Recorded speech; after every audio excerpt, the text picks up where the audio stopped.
Beetroot, nature's powerhouse. Packed with vitamins, antioxidants and nitrates, it's known to support heart health, boost stamina and improve blood circulation. Our beetroot is naturally grown and harvested at peak ripeness. The roots are cleaned, dried and finely ground to preserve their rich nutrition content, giving you all the benefits in one pure form. Add 1 teaspoon of beetroot powder to your juice, smoothie or water, or take it in capsule form as recommended by your healthcare provider. Beetroot helps enhance endurance, lower blood pressure, and keep you feeling energized and balanced all day. Fuel your body with the natural power of beetroot. Stay strong, stay healthy. Go get this product at blackhotfirenetwork.com at the Sports and Nutrition Store. Good afternoon, family. Good evening from my end. Hope you guys are having an easy Tuesday, and welcome to another episode of the Africa Today Show. My name is Joby. To the first-time listeners on YouTube, Rumble, and Beetroot, and to those who shall be catching this on a replay, hope you guys, of course, get to enjoy. Before we get started, a quick reminder where you can get yourself those amazing supplements. Kindly ensure you download our app, which is very easy for you to find on the Google Play Store. Black Hot Fire Network is the name. Once you have the app, you can get yourself these amazing supplements on the like of beetroot, ashwagandha multivitamin, moringa, CMOS, talking about also some skincare products on the likes of aloe, cool cucumber soap. We also have some shea butter and much more. Black Hot Fire Network is the name. If you are an Android device user, we are on the Google Play Store. If in case you're using an iPhone, you can stream using our website link www.blackhotfirenetwork.com. Karibuni, where we shall be talking about the spiritual war on Black people with non-human beings, and this is backed by a video which I shall be sharing towards the end of the show, but I'd say more majorly connected to everything I'll be talking about, because we know what the non-human beings and how they try as much as they can to, keep us feel, they want to keep us feeling inferior, or they want to keep this war of making Black people feel like they're really inferior, while in reality we are the superior people. Of course, we shall be talking about also the conversation we had highlighted earlier today on my show regarding the sprites that were seen on France. We get deeper into that, and of course talking about also the quantum physics, rather the quantum jump, however you'd like to call it, and how literally this gets to work, because there's a lot I've learned recently. Of course, it's a conversation we're talking about, but I think paying attention to most of the videos as well, I've understood deeper, into it, and how to apply it. But karibuni sana once again. As we get started, I want to start with what was happening yesterday in London. Shout out to Joe Mosquito. I did mention this earlier today on the Vibe show, what was happening yesterday in London, and there's always a cultural event that goes down that is within the Caribbean people, if I'm not wrong. I hope I'm really giving the right information, but I'll be reading the article which explains a bit of where this history comes from. And I bet it's practiced every 25th of August, I'm not really sure, but it talks about where many people from different cultures attend the carnival, including Notting Hill Carnival in London. But too often they disrespect the jab jab. So this is the people. I think people call the jab jab, or a tradition and culture called the jab jab, one of the most powerful traditions, of course, in the Caribbean culture. And this thread explains what jab jab is, where it came from, how it is celebrated today, and why calling it demonic, because why people call it demonic and is both wrong and deeply disrespectful to this Black community. So they're saying during slavery in the 1700s and the 1800s, white colonizers in the Caribbean called Africans devils and portrayed them as evil. They spread these images through the caricatures, drawings of horns, chains, fire, and darkened skin, meant to dehumanize the Black people. And the enslaved Africans in Grenada and other islands turned this image turned this image on its head, and they took the same horns, fires, chains, used them as costumes in carnival instead of letting the image shame them, and how it also mocked it. And this bold act is an act of defiance and survival. Defiance, is it defiance? I think defiance. If I'm saying, yeah, defiance and survival, which became the root of the jab jab. And the name jab jab comes from the French patois word diabol, and which means, of course, devil. And the French colonizer used that word when describing Africans, portraying them as evil. Enslaved Africans took the word, reshaped it in their own dialect, and made it theirs, calling the masquerade.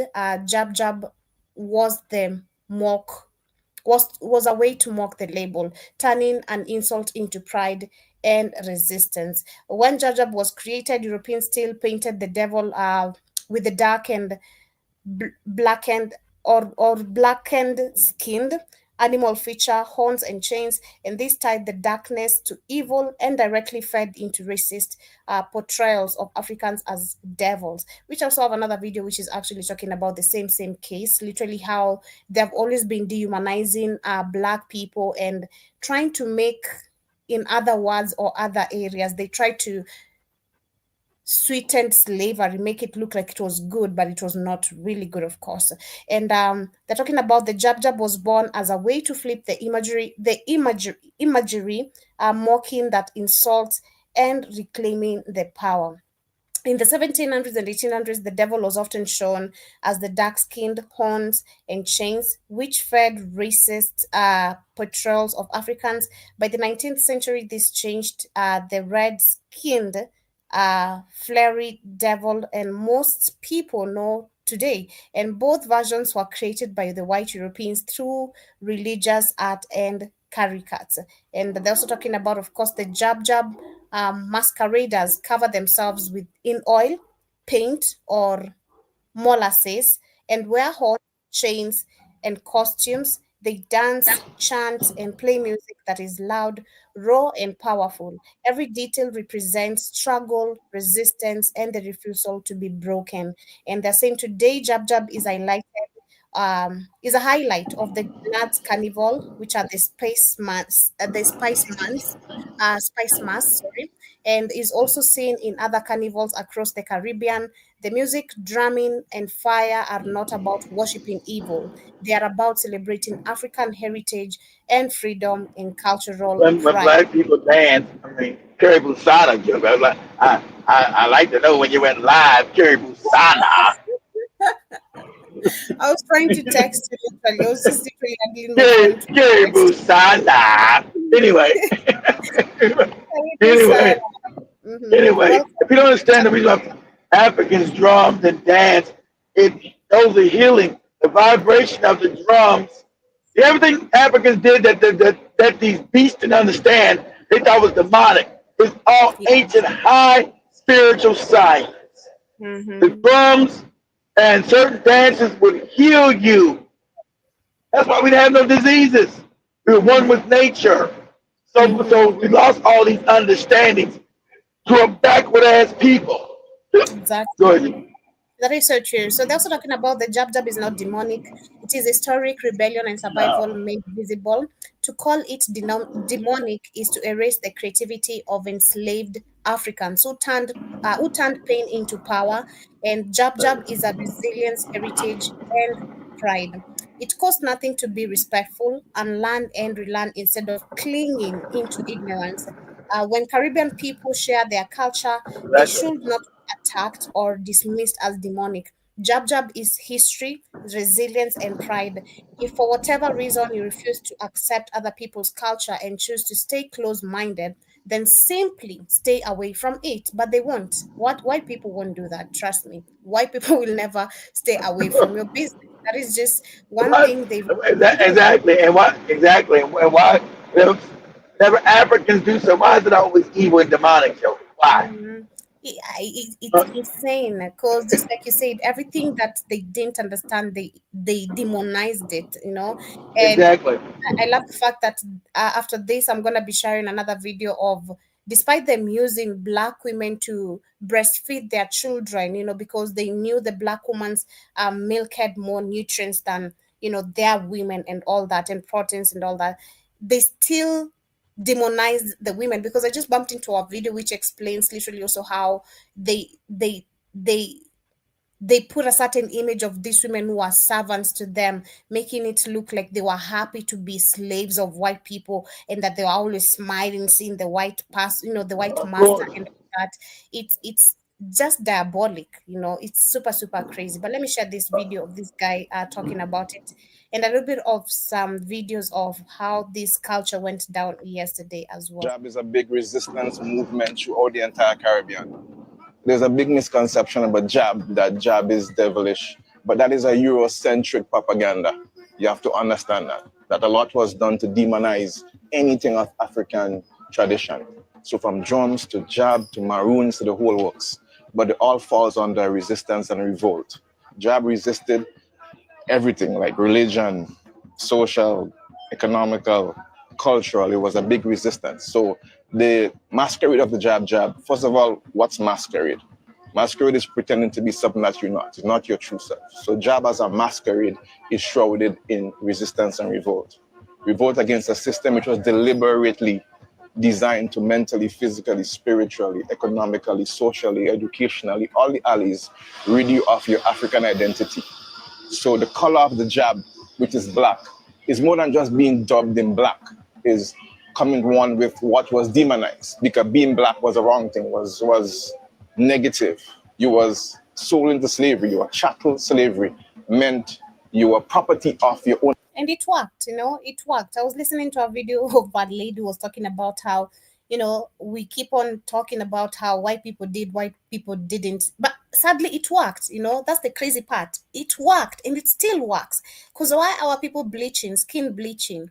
Why are our people, you know, willing to do other things but just Exactly. hate themselves? It really completely worked, and it shows how weaponized our minds actually have completely gone. It works. That's the crazy part. Us. So you weren't even human. You could have been willed, sold, beaten, killed, whatever, shared. You had no rights because you were black. So we get even darker Juve morning. That's a sign of rebelling and resisting a system in which you were black. Next, the chains on Juve morning is a massive symbolism of freedom. These same chains were used on the transatlantic slave trade coming to the Caribbean. Shackles. Many thousands lost their lives, chained and shackled. Juve morning, the chains on the road represent freedom. Break free from freedom, physically, but also mentally. Now, And we're still working on the mental aspects of it. Because pause it for me for a 400 plus second, years Joey. of Pause it. Pause it. Now, you see, Caribbean Negroes, I don't disrespect your cultures, not mine, because I got up, our people got up on a different slave boat, right? Different area. So I respect the culture that you created there. Do the same for me. I respect what you went through, because we're all African people, and I accept your culture. I don't downgrade it, but do the same for me. Have enough respect to do it for me. Go ahead, Joby. slavery and the effects of it, especially through religion and social, is a hard thing to combat. The jab is a big resistance movement throughout. Yeah, so that's the video that I wanted to share, relating him explaining literally what the job is all about. And of course I did read the article, but I never even heard of it. I'm not Caribbean. well, I had John Mosquito mention it today on the Vibe Show, so I also saw it trending, and I had to go, of course, do research on Jim it before. Mosquito. Well, Jim Mosquito is in London. He hangs around a bunch of Caribbean Negroes. Huh? So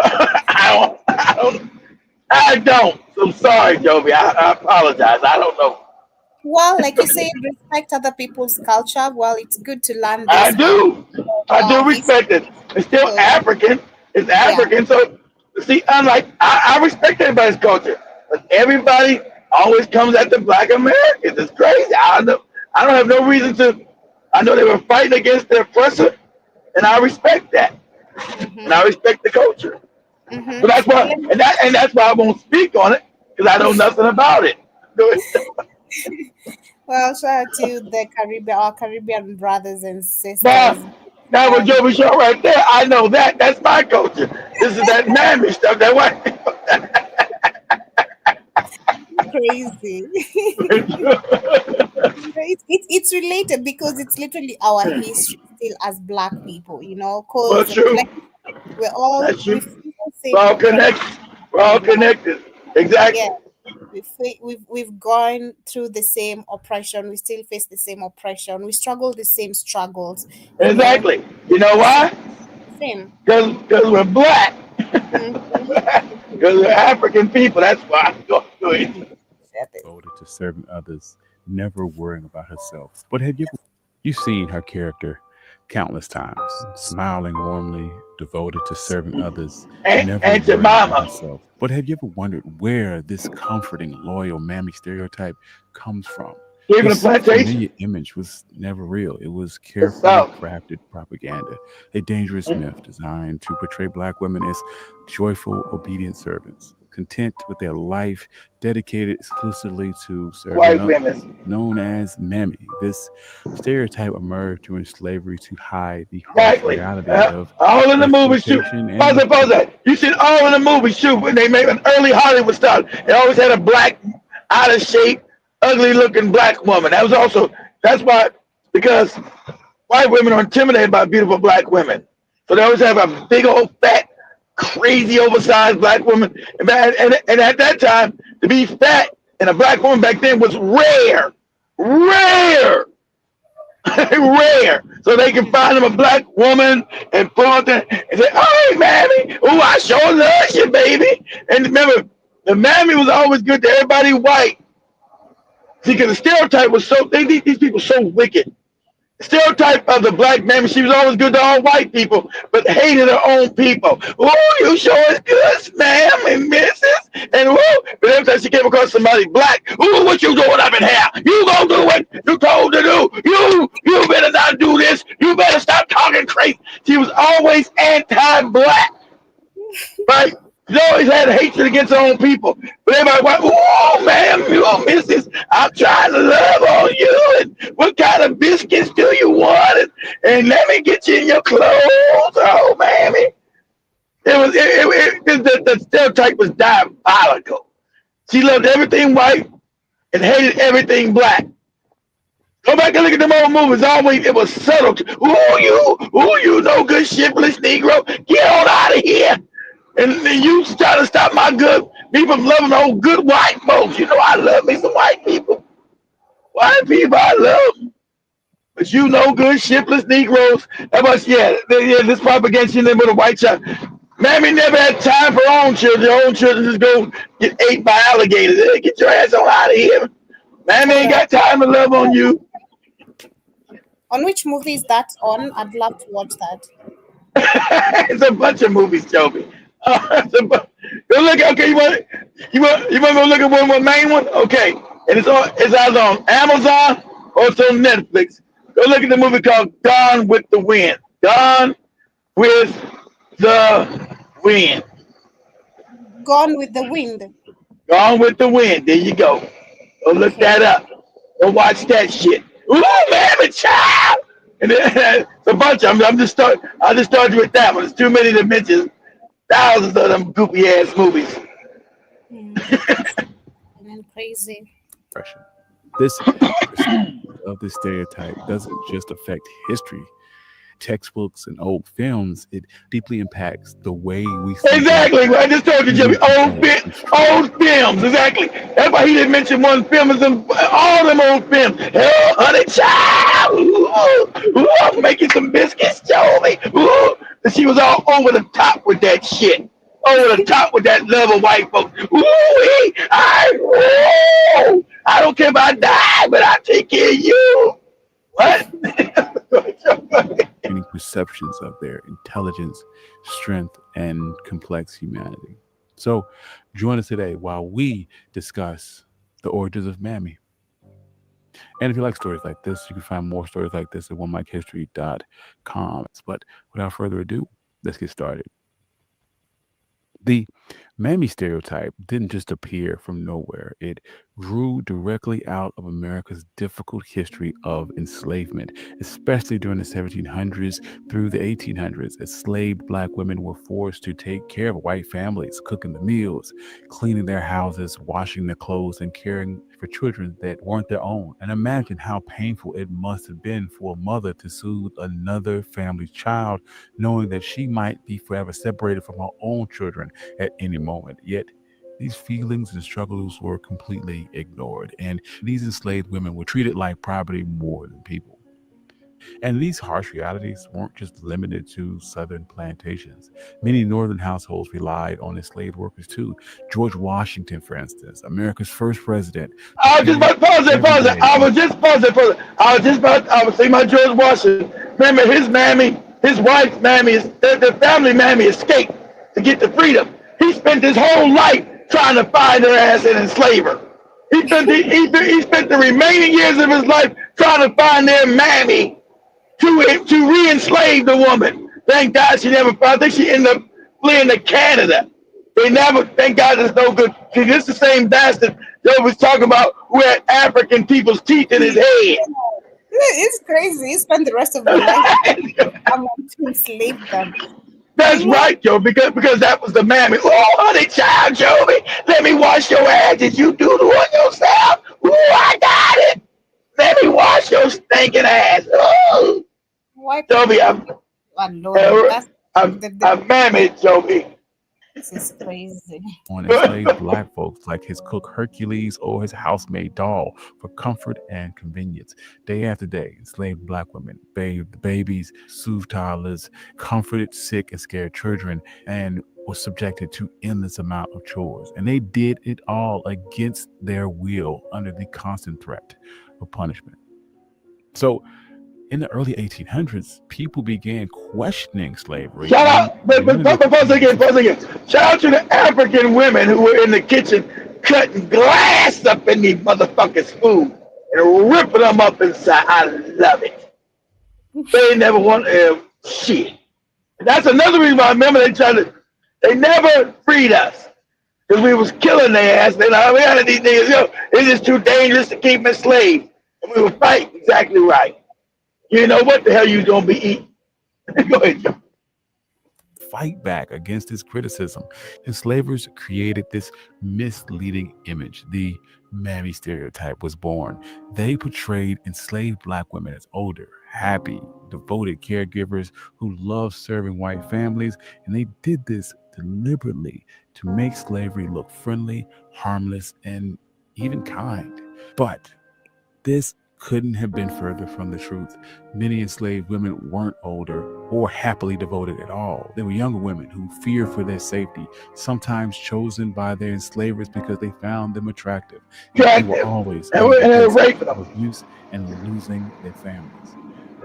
Another uncomfortable reality is that enslavers wanted to hide the assault and harassment faced by enslaved women, so they chiefly drew mammy as a caricature, exactly. Overweight, exactly. They make this fake thing because they don't never want to do real history. So when they got the movies, they make you this big old fat Black, like I told you, there weren't no fat Black women back then. Women were good looking and great in shape. So this is a complete caricature they made up. With a bunch of fat Black women ugly like this. But that's what they wanted to make it. So, wouldn't nobody want to rape this fat, like this is slavery.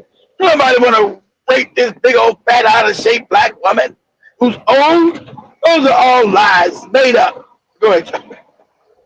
Threatening who couldn't have possibly been harmed or abused. Her cheerful, loyal appearance reassured white society and kept people from seeing the ugly truth of enslavement.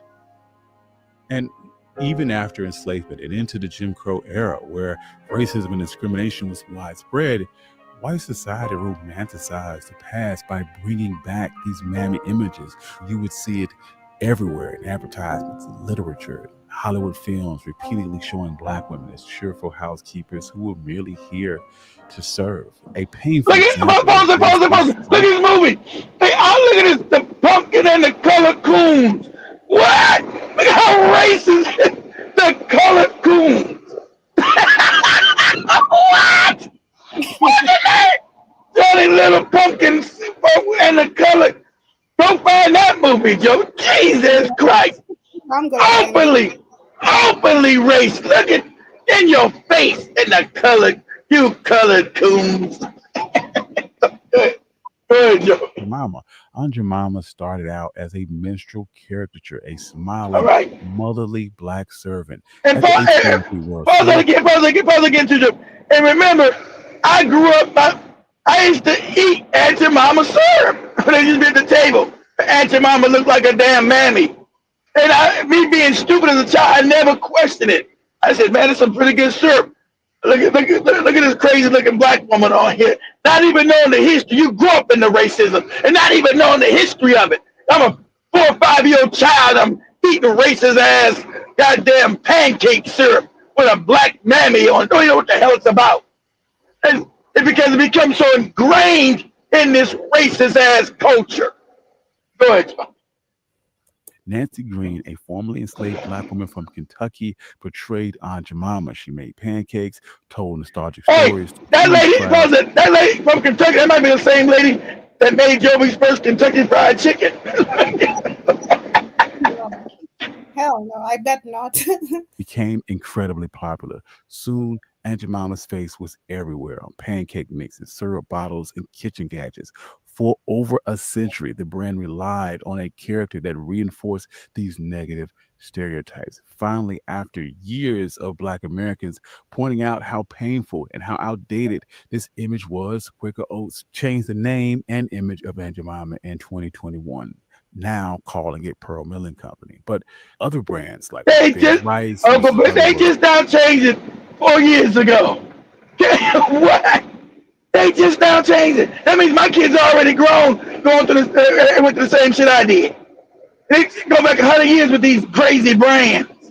What? They just now changed it 4 years ago?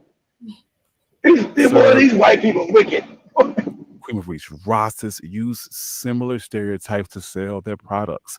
People began pushing back against these depictions many decades ago, and even as early as in 1920, Black consumers voiced frustration, saying these advertisements remind us painfully of slavery and refusing to buy products that promote harmful stereotypes. Hollywood also contributed significantly to keeping the mammy stereotype alive. Yep. A famous example of this. That's gone with the wind right there. That's the one I told you over to look up. That's the movie. Hattie Mae Daniels and Gone with the Wind. Oh, master, can you put your whole toe jam in my mouth? Oh, hey, so I can lick your feet clean, master? Go ahead, Joe. Who portrayed Mammy in the 1939 Gone with the Wind. She became the first African-American. All right, Gone with the Wind. But even then, due to segregation, she had to sit separately from her white co-stars during the ceremony. And McDaniel later expressed a conflicted view, famously stating that I'd rather make $7,000 a week to play a maid than $7 a week to be one. To be one. Like, remember, because the Jays that own Hollywood, remember she had to talk all crazy? And remember in real life, Hattie Mae Daniels spoke perfect, like Joby said, perfect, correct English. Her syntax was almost like an English professor. Her English was perfect. But in the movie, she had to sound like this. Yes, y'all gonna do what we say we gonna do. We doing the crazy Ebonic. Yes, master. Yeah, ooh, okay. I'm gonna ask Joey what she think when she look at that movie. Go ahead. Stereotype sometimes shows up in movies and TV shows, comedic or comforting Black characters who only exist to serve or care for the white protagonist. Recently popular shows like That Help. You remember that? Black People Boycott. You guys remember that movie, That Help? That awful ass shit there. We used it a couple times. Remember, we used that movie with Joby. We used that movie with Joby when the lady baked her doo-doo in the cake or in the pie. Remember that, Joby? Yeah, I remember that. They said, eat my shit. What? Yeah. Excuse me? What? She baked the doo-doo in the pie. Magical Negro characters who seem wise and helpful, but not their own development and humanity. Yeah, the magical Television Negro. shows also feature these overly simplified, friendly, smiling housekeepers. Later, sitcoms like A Different World, an episode called Mammy Dearest, openly addressed and critiqued these harmful stereotypes, providing a rare conversation on challenges that Black women face in their portrayals in the media. These stereotypes Remember the aren't just movie? Remember fictional. even? They Oh, appear pause in it. everyday Remember the culture. beginning? Pause that, Joey. Pause that. Remember the beginning of Will Smith's career? He had to play one of these like almost house Negroes. Called that movie called Bagger Vance. he was the magic Negro. I said, you know, this is a coon. You made a couple of good movies. Why would you accept even playing a movie like this? Because the Jays told him you better do it. Why would you even accept being in a movie like this? And you already a star. You playing some magical Negro. You guys ever seen a movie called Bagger Vance when Will Smith was like some magical Negro character? It was so racist over the top. I was like, Jesus Christ. I'm like, nah, I'm not doing this damn movie. Get out of here with this shit. Go ahead, Joe. Items like dolls, ceramics, kitchenware. Many people still buy and sell and collect these items as nostalgia or as collector pieces, even though these images are clearly offensive relics of a racist past. A striking example of this is Mammy's Cupboard, a Mississippi restaurant literally shaped like a smiling Mammy figure. Its continued existence shows how difficult it is for society to let go of even the most I've never seen that one in Mississippi. That must be like this one area. Because most of the racist restaurants, you guys, I'm gonna have Joe look up the racist restaurants that all went away at the civil rights, right? It was called the Nigger Shack. It was openly racist. Yeah, come get the Nigger Shack. It had all kind of racist ass names on the menu. I was like, this country is truly wicked and evil. Some people, I mean, all these restaurants had these racist names or racist menus on it. They don't never talk about it. You never see it in none of their history movies. They're like, this was the norm. This was the norm in this country.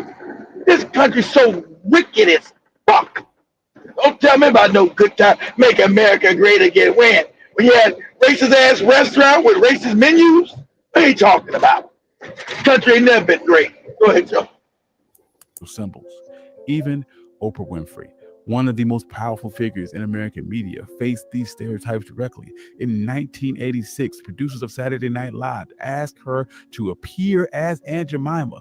Obviously, Oprah refused, pointing out how persistent and damaging these images remain for Black women everywhere.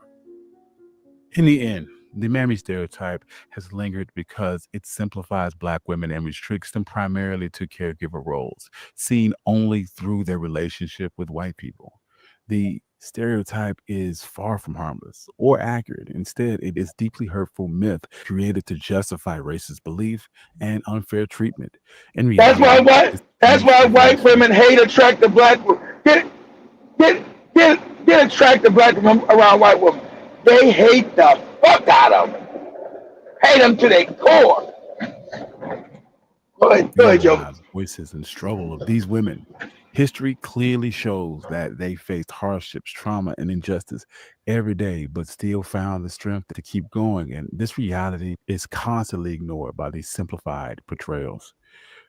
Even though society has changed, we still see harmful stereotypes lingering in today's media, and it impacts how we view Black women. Historian John Hendricks Clark reminds us that the images we see truly matter and emphasize the importance of understanding and reclaiming Black history and culture, pointing out that negative stereotypes. That's why. See, John Henry Clark died before the rap thing went completely fucked up stereotype. That's why your images are all destroyed in that goofy rap nonsense, because that's the biggest genre on the planet right now, musically. That garbage, that filth. And that's why these Jays have taken your image and completely bastardized it. Make it look like complete moronic fools out here. On purpose. If you don't control your image, somebody will control it. And your enemy's control of your image is deadly. Go ahead, Joe. deeply affect how Black people see themselves and how they feel about their self-worth. By Exactly. noticing and questioning these harmful stereotypes, we can help create a media environment that respects and celebrates Black women in their full humanity. Thank you. This has been All right, that's the end of that video, and very educative. I'm gonna look for that movie, both of them. You know, You might the you might not find the coon one. They might have destroyed that shit. They don't want that out there. You might not. Go on with the wind, you'll find. That one talking about the coon, whatever that shit called. Color the coon. I thought if you find that one, Toby. I, I, I I might find it. There are certain movies that I use, so I you might might. really need to find them. You might. No, go on with the wind, you'll find. That's the main move. You'll find that. You'll find that one easily. But that Mhm. colored coon one, I don't know if you'll find that one. That's the one on the chat to Jason Royal Constrictor. Jason says, I used to play that the drums in junior high school back in 1993. That's amazing. I think I can also play drums literally personally, you know. I think I'm good at that. You think? Maybe you think. Tell me, how do you know you play drums at night? If you think that means you can't, get out of I'm here. African. I'm African. I'm a black person. So I do That have the is. rhythm. You still got I'm rhythm. You still got to practice drums. Get on and practice them. Joey. well, So, I can Katie was an African too and couldn't dance a lick. well that's a different case.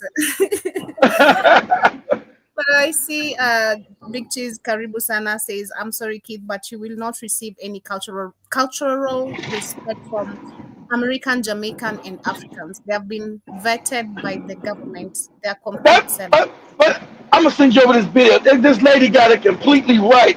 She broke. Let me send. I'm gonna just play this now. This lady got it completely. Let me send it now. This lady broke it down so perfectly why we're the head of the snake in this racist pyramid scheme, right? She broke it down so perfectly. I was like, wow. Her dissertation is PhD worthy. Let me send this video to Joby real quick in a second, guys. And I also see Jason says, and when indoctrination and colonialism, folks leave the physical body, back the spirit, while they will realize all the stupid and dysfunctional things done or did. And he also adds exactly, especially their creature children. Shout to Byron Scott. Karibustana says it's always satanic with them folks. Big Cheese adds there's nothing that makes a white woman feel more beautiful about herself than having a fat back Ugly. by the Yeah, side. exactly. Exactly. That's just a fact. They hate beautiful black women, boy. They hate them because they can't compare. They hate beautiful black women. All right, Jeffy, if you had a white friend, I would tell you, a white woman, I would tell you, you better watch your food around her ass. Hmm, Keep no, why no. you say that. Keep why you, well, you'll find out. Well, you better warn Ewerton. You'll never find me around none of those folks. I don't really think Airtime's not Airtime's not really beautiful. I'm not, she's Always, not ugly. I'm like, no, Airtime's not ugly. She's just not really, you know. She, I get what you're saying. Airtime, what you say, she's cute. Okay, Yeah. beautiful. No, not really. But Mm-hmm. that's what I said on here, so she can't hear. I don't want to hurt nobody's feelings. Airtime's cute. Is she beautiful? Nah. Anyway. Jason says my mother used to keep some of them syrup bottles to put dimes and other change in them. Mine did too.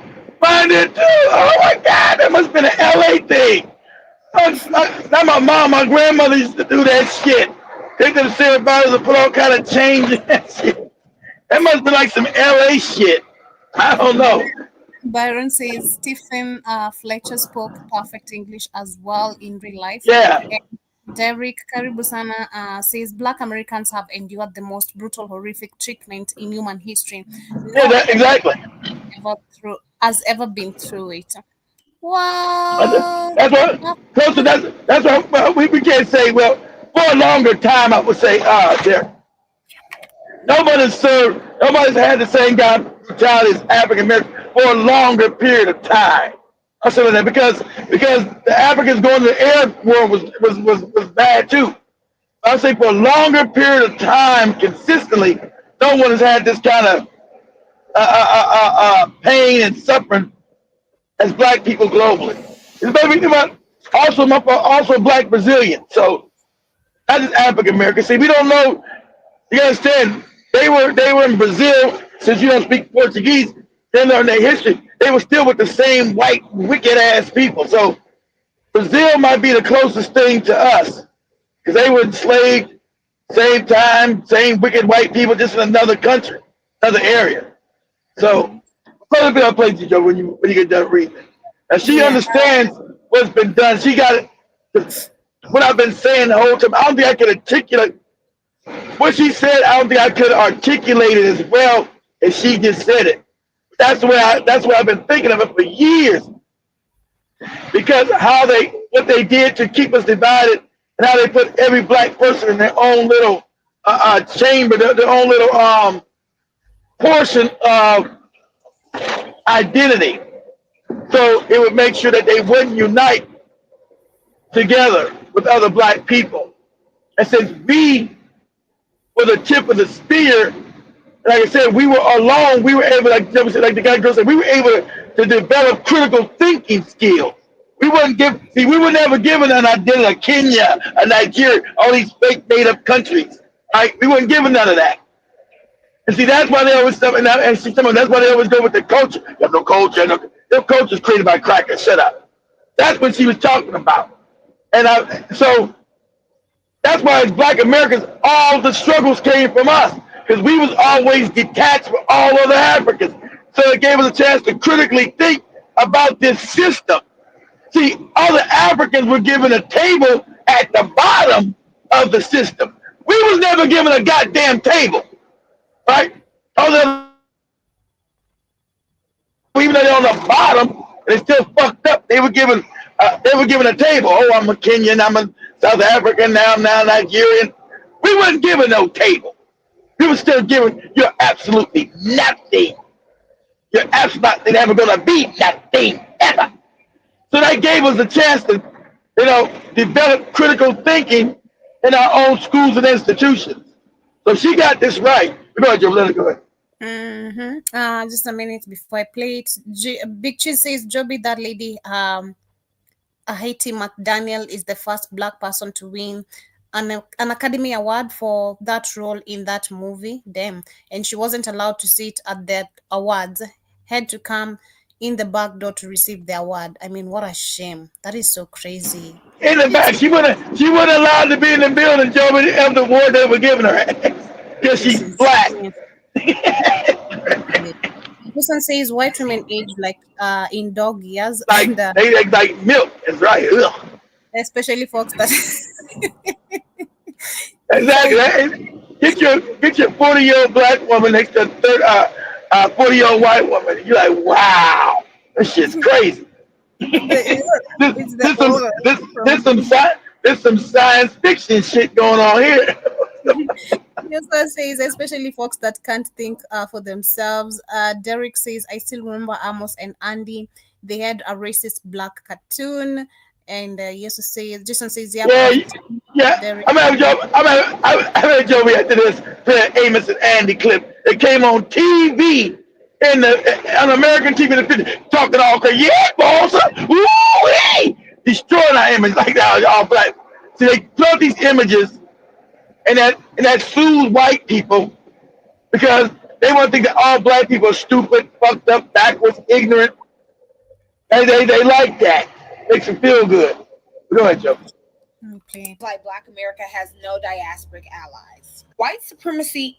Let's talk about why it feels like Black America has no diasporic allies. White supremacy engineered a global system of racial management designated to create a permanent exploitable class. Exactly. Global. Black America. Its masterstroke was the diasporic division stratagem. What is the diasporic division stratagem? It is a deliberate and historical strategy employed by white supremacist systems to foster prejudice, distrust, and social friction between Black America and other members of the African diaspora. This stratagem is designed to prevent global Black solidarity by promoting harmful comparative narratives and weaponizing cultural differences, thereby ensuring that no unified coalition can effectively... Pause it.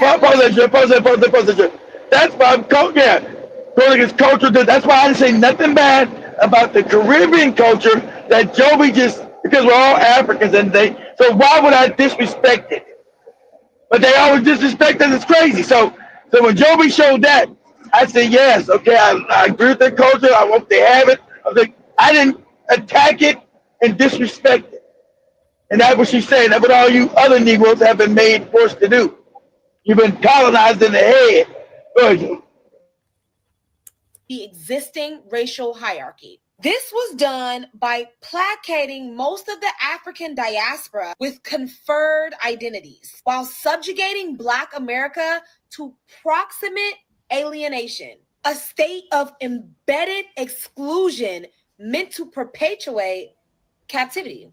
This strategy ultimately backfired. By being forced to build the very system that oppressed us, Black America developed an unparalleled understanding of its mechanics, making us the key to eventually dismantling the entire system.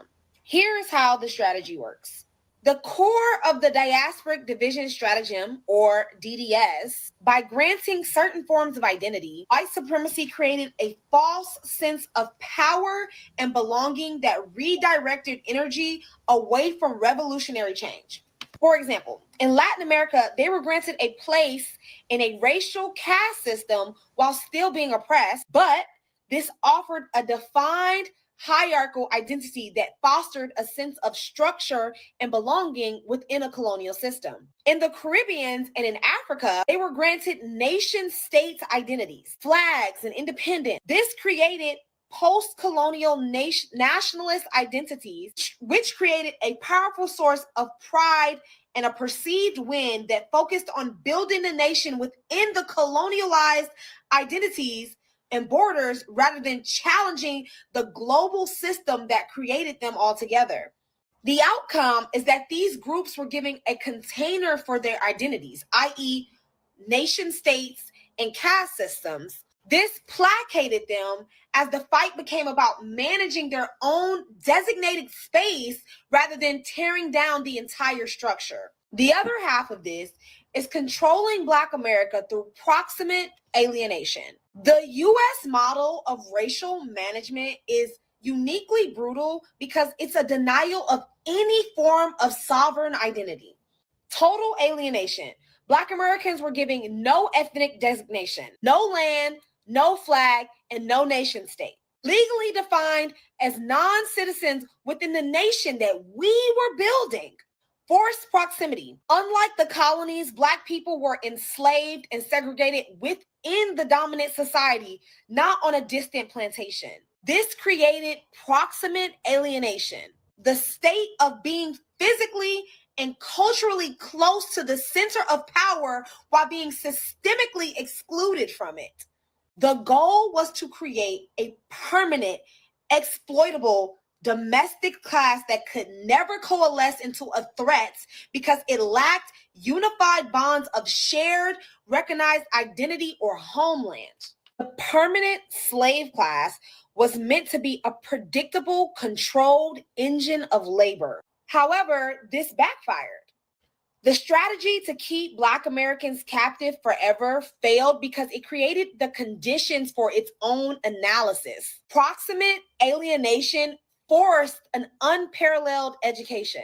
We became the forbidden observers. Forced into a front row seat of whiteness, Black Americans became expert analysis of white culture, psychology, and the mechanisms of power. We had to learn it in order to survive. Also, the separate schooling during separate segregation. During segregation, Black-only schools became spaces where Black intellectual class could develop independently. We were taught the master's tools, right? Western curriculum, but from a critical, isolated perspective, learning to adapt and repurpose the information for liberation. This produced a culture of profound innovation, jazz, hip hop, AAVE, and a tradition of radical critical thinking from Du Bois, Black liberation movements like the Black Panther, Martin Luther King, Malcolm X. Because we were denied a past, we were forced to forge a future. So this is how DDS thrives, right? There is a subconscious hierarchy. Everyone subconsciously recognizes the hierarchy of identity, right? Groups with nation state identities often view their identity as more valid or authentic than the synthetic struggle forged identity of Black Americans, right? This becomes weaponized division, right? Diasporic tensions build when Caribbeans and Africans view Black Americans as less cultured or the cause of the problem, right? Then they reject the umbrella term for global Blackness, preferring their national identities over our racial solidarity, right? Then turns into the exactly. Exactly. That's why you hear most Africans, and they don't want to be the race. They don't want to be Black. Yeah, I'm not Black. I'm Nigerian. I'm South African. I'm Ghanaian. I'm Kenyan. They don't want to be Black. They don't want to be solidarity. They don't want to have, like I said, Pan-African. It goes back to the tribal shit. I'm this. I'm anything but Black, and that's on purpose. That causes this schism, this fracture. Like I said, it's all done by the colonial powers from behind the scenes. That's why I told you this TikTok shit with the FBA and all that shit was coming to the forefront. You know this was a CIA psyop. All of a sudden, all this division is happening. This shit is not organic. It is not organic. And since we've all been, like Joey said, don't have critical thinking skills, we're easily to be led and manipulated. Go ahead, Joe. On policing who is Black enough instead of unifying against the common exactly system. Who's Black enough? I'm this, I'm that. Fuck all that. You're gonna unify or what? Don't tell me about your goofy culture if it can't unify. I don't give a fuck about it. Keep telling me how great your culture is. Fuck all that. Are you gonna unify to overthrow this white man or not? No. See, Zach, so it keeps that division going because you can't critically think. Good.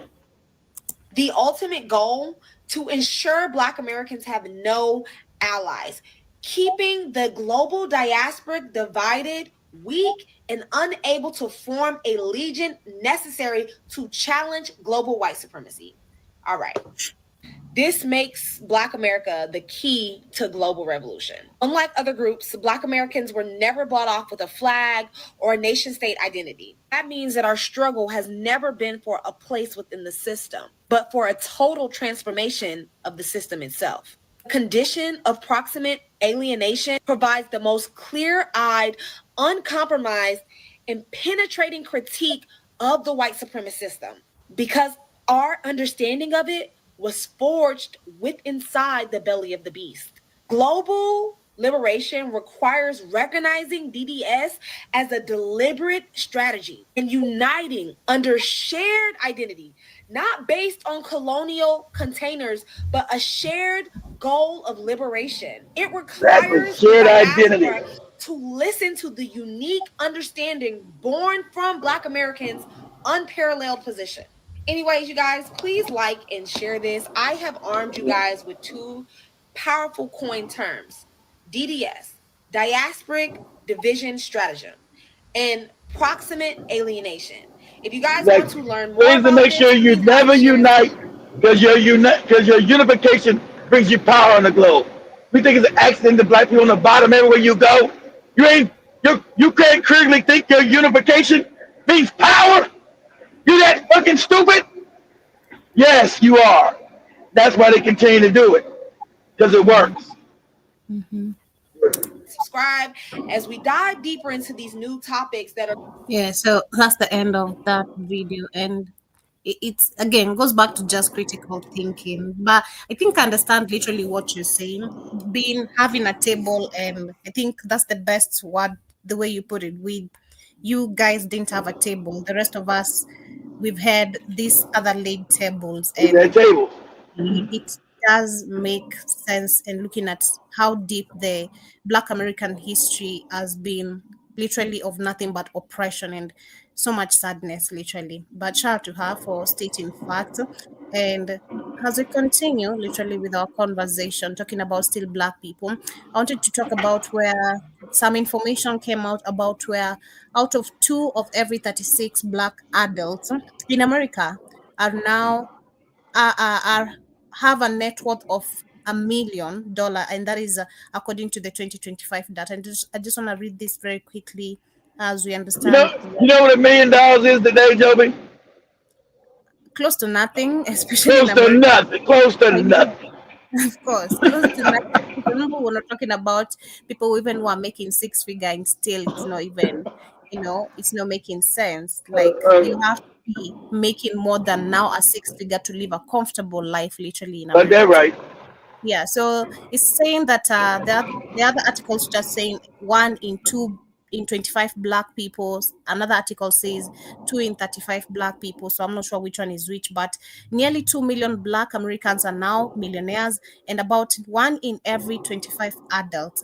This marks one of the most significant rises in wealth creation in recent history, and signaling the steady emergence of powerful Black upper class. Really?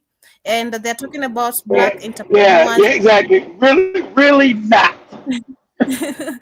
Black entrepreneurs are making their mark in technology, healthcare, come on, fashion, media, businesses, and beyond. And That the world, and none of that shit equates to power, Joe. exactly, There's and no power behind none of it.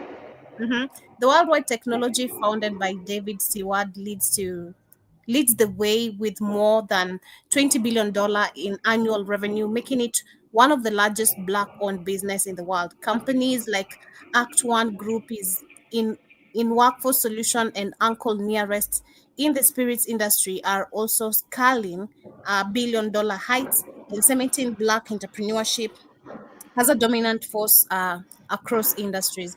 Beyond business ownership, the growth of Black wealth is visible in every professional field, which is a lie. Doctors, I mean, we saw recently, especially talk about Black women. Since Trump became president, more than 300,000 Black women have lost their jobs. So, More than whatever that. they're saying, and of course, the numbers are still rising. So, what they're saying is Exactly. actually a complete lie. Beyond business ownership, the growth of Black wealth is visible in every professional field. I mean, look at the men, how they're crying. We just talked about child support and how this is literally what has killed the Black society because of the man being completely weakened.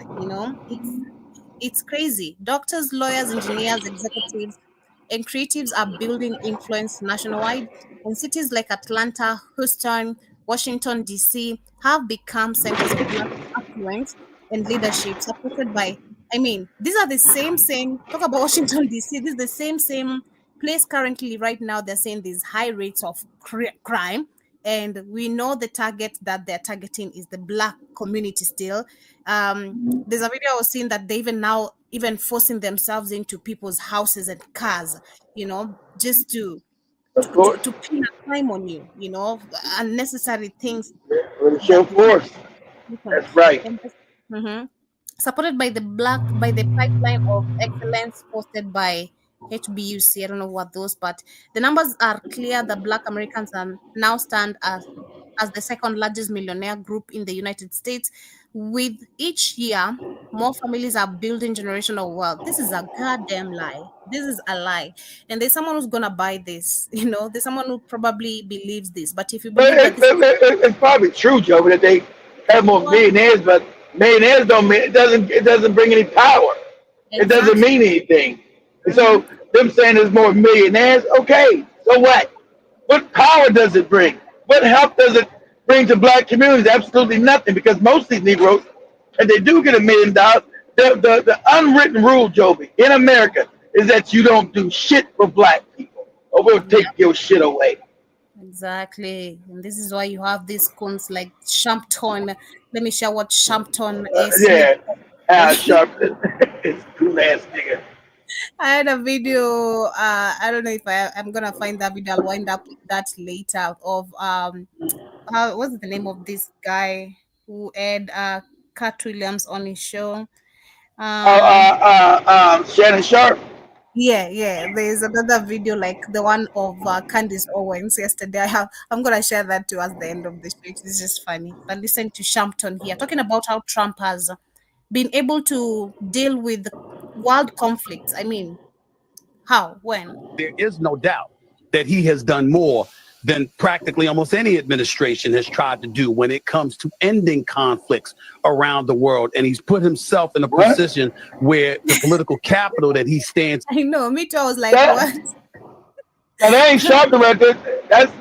That's Stephen A. Smith. Stephen, is he? Yeah. But he's still a coon too. So you didn't go. What he said doesn't make any sense. They've given Ukraine more money for war. The war in Israel killing people. But shout out because no one's mentioned. I'm glad they put on TikTok. No one's mentioned the real African Palestinians who are the original people there. You haven't heard them on no Palestinian protests, or nobody mentioned the blacks that are there that they call Abid, called slaves. I've never seen that one video of the Africans who are the originals there. Or none of your protests or no values videos or nothing. They haven't showed the Africans at all. Who are the real Palestinians? Not these white ass invaders. But go ahead. Game necessarily that great. So his willingness to do so is obviously something that shouldn't be ignored and something that should be, dare I say, applauded to some degree. Again, that doesn't mean I like everything he does. You and I can argue back and forth about a few things. That's why this coon has been allowed to keep it. Remember when they fired his ass about 20 years ago? And he told the white man he'd do anything, suck his penis and ball sack when it's all, I'll lick the sweat off your ball sack, master, if you bring me back. He's been a super coon ever since. So that's why he's allowed. That's why his numbers are still up in social media, because but nobody pays attention to this moron, and no one cares what he says. Of course, but I just wanted to share, of course, looking at, if you're talking about also a class of millionaires, and this is the type we have. Yeah, he's a millionaire.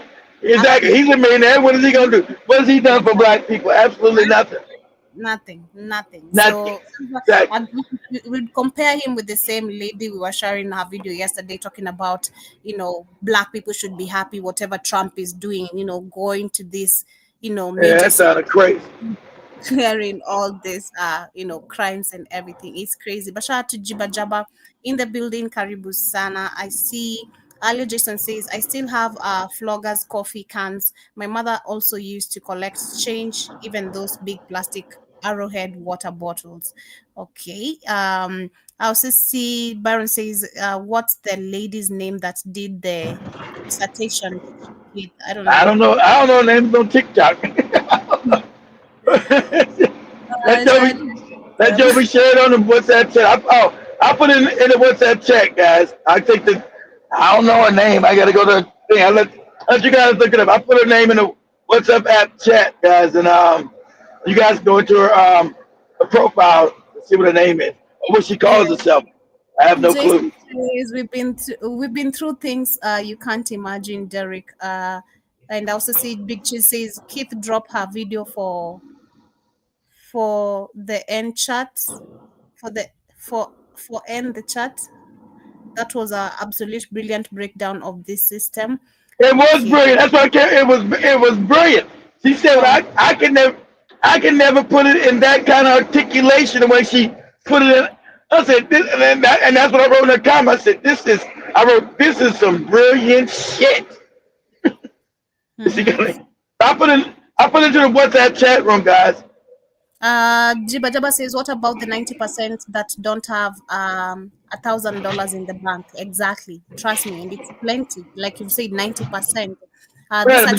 Majority of us are in poverty, but That's a good. That's some feel good shit. Say, oh, look at black people. Some of them got more black millionaires now. So what? What is that? For the majority of black people, it means absolutely nothing. Does nothing, means nothing. Those are the passport bros coming here thinking they're they ain't no millionaires. You ain't, Joey. If you're a millionaire, you're not buying coochie most times. You know, if you didn't and you lack financial literacy, of course, that's the type of things you're gonna end up doing, of course. You know. Passport bros are bum ass Negroes who couldn't get coochie in America, Joey. She says, Joby, they allow us to have millionaires like they allow Africans to have nationality and tribes. Believing we are achieving something special, but we're all still powerless and divided. And that's what's up. But I think on the last conversation of the day, I'm going to share this video.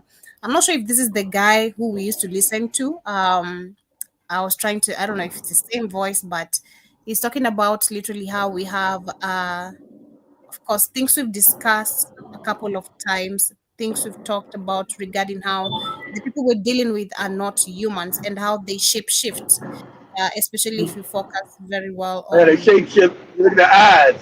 Mm-hmm. So let me just share it. I didn't like because it was mixed with some religion. That's why I'm not sure if it's the same guy we used to listen to. This is on Rumble, but yeah, he was mixing this with some religion, saying you need Jesus, pray, we need the Bibles back. Yeah, well, that's the probably your guy. That's probably the guy. Stranger Than Fiction News. Yeah, Stranger. It's called Stranger. Let me see. His page is called Stranger Than Fiction. Yeah, I just said, yeah. Yeah, I just said that's in Stranger Than Fiction. Yeah, he's a Bible nut. Okay, I didn't know he was a Bible. He's a Bible nut. But you didn't know those things inside his ass too. I love those barrettes in her hair, man. He's showing you how to see since now digital cameras can check past your visual spectrum, they can see what your eyes can't see. See the demonic energy that's in these Europeans. It's housed in them. Like I showed them when I was in the mayor of Atlanta. What's her name? What's that black lady's name of Atlanta? I know she was demonically possessed because you got the distortion with the camera, with the digital camera. And she had one of the demons on her ass. So she was because obviously she was practicing in these rituals. She was a person that wanted to do it, or she's a clone because they can't really infiltrate the black body. What's her name? Something Bottom. What's that lady name of Atlanta? Tisha Bottoms, somebody Bottoms, whatever last name. But anyway, go ahead, Joe. Okay. Look at her. She looks like she's 19 years old, sitting there with like a little lady with her legs crossed. Now you come over here. That's it. Keep going. You're standing right next to me. You get right in the middle here with us, okay? Come on. Come on. You need to. Come on. Okay, here we go. You ready? What's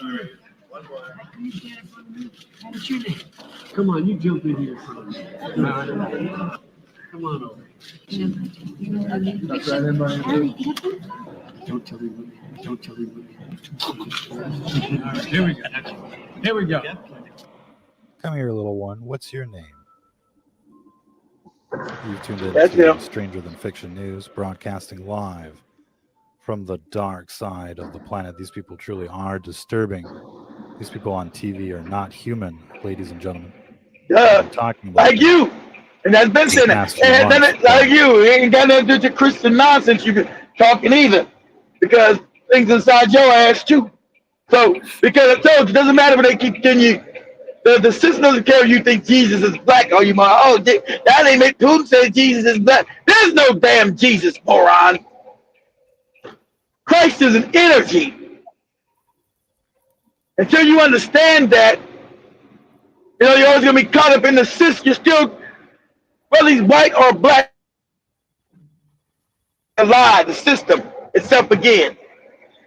And so, what you see here is just him explaining what's actually absolutely real, that you live in a system where things are sitting inside avatars. You think you're looking at a human being, you're not.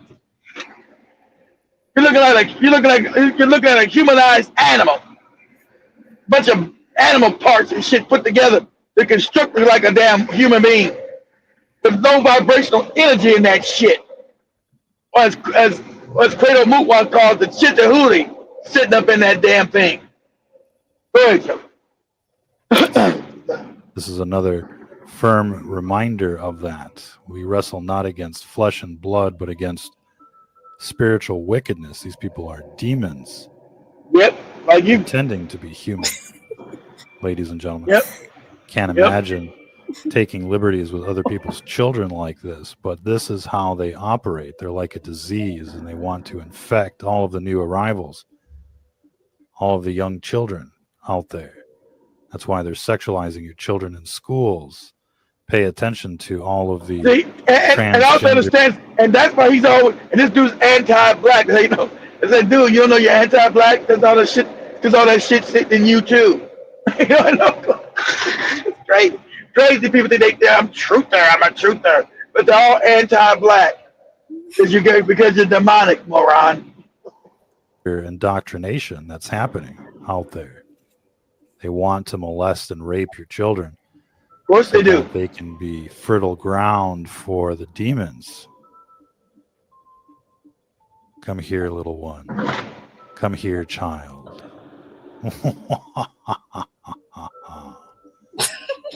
How many of you have seen the creepy Hunter Biden videos? The pictures on the laptop. Now imagine replacing all of those prostitutes with first graders, and you've got a sitting president who has stolen the election, who wants to lock you down, who wants to dictate. You talk about the Republic. All elections are stolen, moron. All of them. There's been no fair election in this country since the 1960s. And when they killed JFK, that election wasn't even fair. So you sound stupid. That's sad. Because you got the demons up in your ass too. Let me tell you something about Keith. Keith is very funny, you guys. Keith is gonna use someone, then later after he's tired of them, you know, especially these people who are giving this video, then he's gonna start talking crazy. Like, remember during the COVID, this was the most listened. I remember during the COVID, like we shared so many videos of this guy. So many. Yeah. So what? So what? Going down. Crazy. Truly disturbing, ladies and gentlemen. We've got a lot of news to cover, but obviously there's something wrong with the picture. Pay attention to creepy Biden here as he comes in to pinch the little girl right there in the nipple. Yeah, because he's about to get a coochie. Finger on the like, oh yeah, if you will. Can't imagine anyone supporting this president, supporting this election theft. See, pause that. But see, he said the same thing, and Trump is the same thing. Pedophilia, everybody trying to go get him. You know, he's on the list. He's been on the island. So what's the difference? What is he talking about? He keeps talking about the Democrats and it's the same people. Trump, see, this video right here is 6 years ago when he's making this video. We're talking about Hunter Biden. That's 2019, 2018 type shit. So he's putting all his old videos back up again. But anyway, it's the same thing Trump has done for.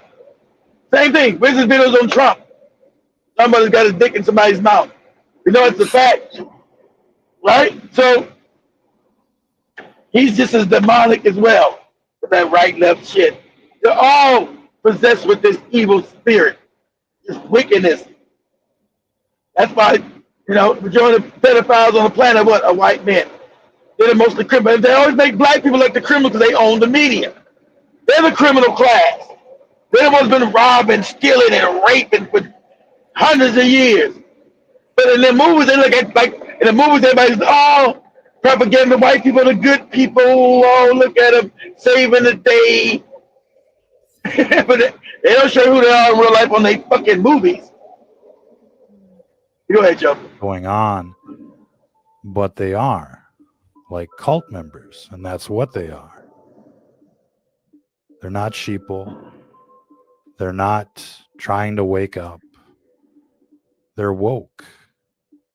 They're the resistance. Pauses again. What are they resisting? Pause that. See, that's how you know. Pause that. That's how you know this dude's a moron. He said, but they're woke. Remember, that's the right wing taking our vernacular and then trying to pejoritize it, trying to make it a pejorative. Because we say woke, we say we stay woke for his ass and white people, man. Stay woke out there, brother. Stay woke, sister. Stay woke. So since they're not creative beings like him, he's not a creative being. He's a created being. He's not a creative being. He's a created being. And since they can't create, they just take our stuff and then pejoritize it. Make it a pejorative. Oh, he's woke. They're woke. And we ask these morons, what does woke mean? Oh, well, no, things about black people shit. Black people shit is woke. It's bad, it's woke. You see, all the motherfucking morons now say, don't be woke, don't woke, don't broke. That's what all the right-wing, racist white people have said, woke.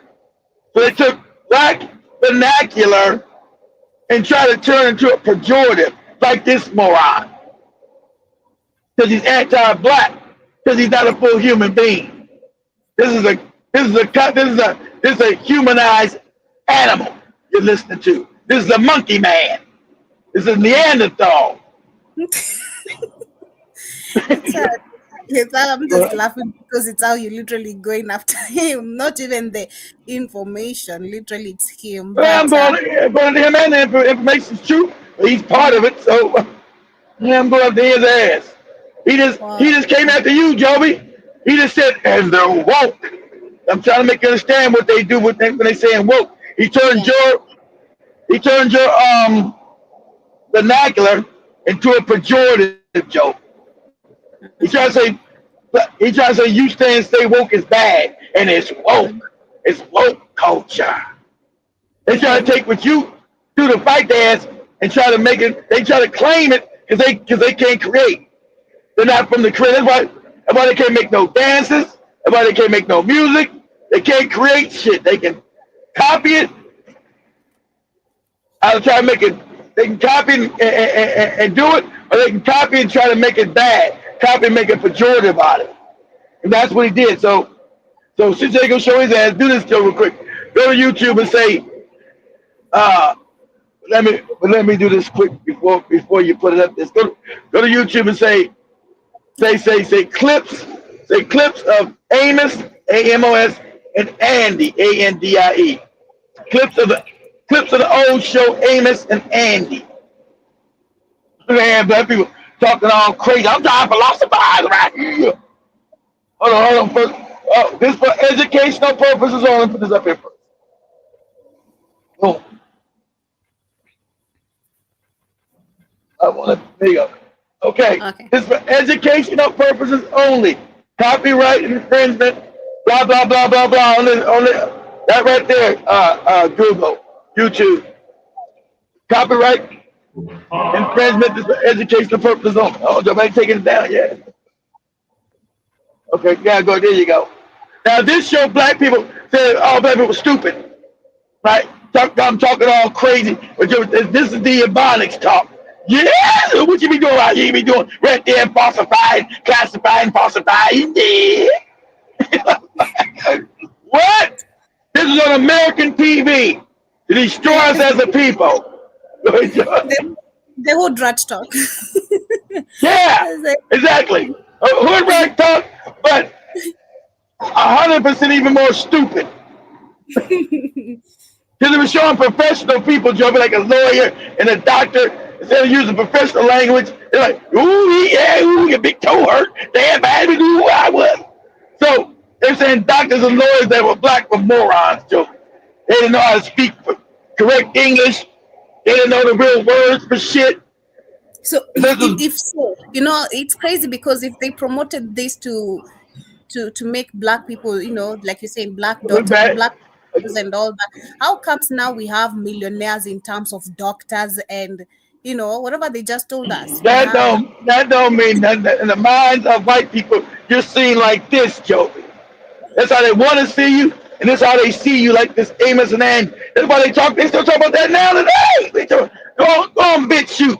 And when they do talk about black people, they have low IQs, they're fucking stupid. They shouldn't be doctors or lawyers.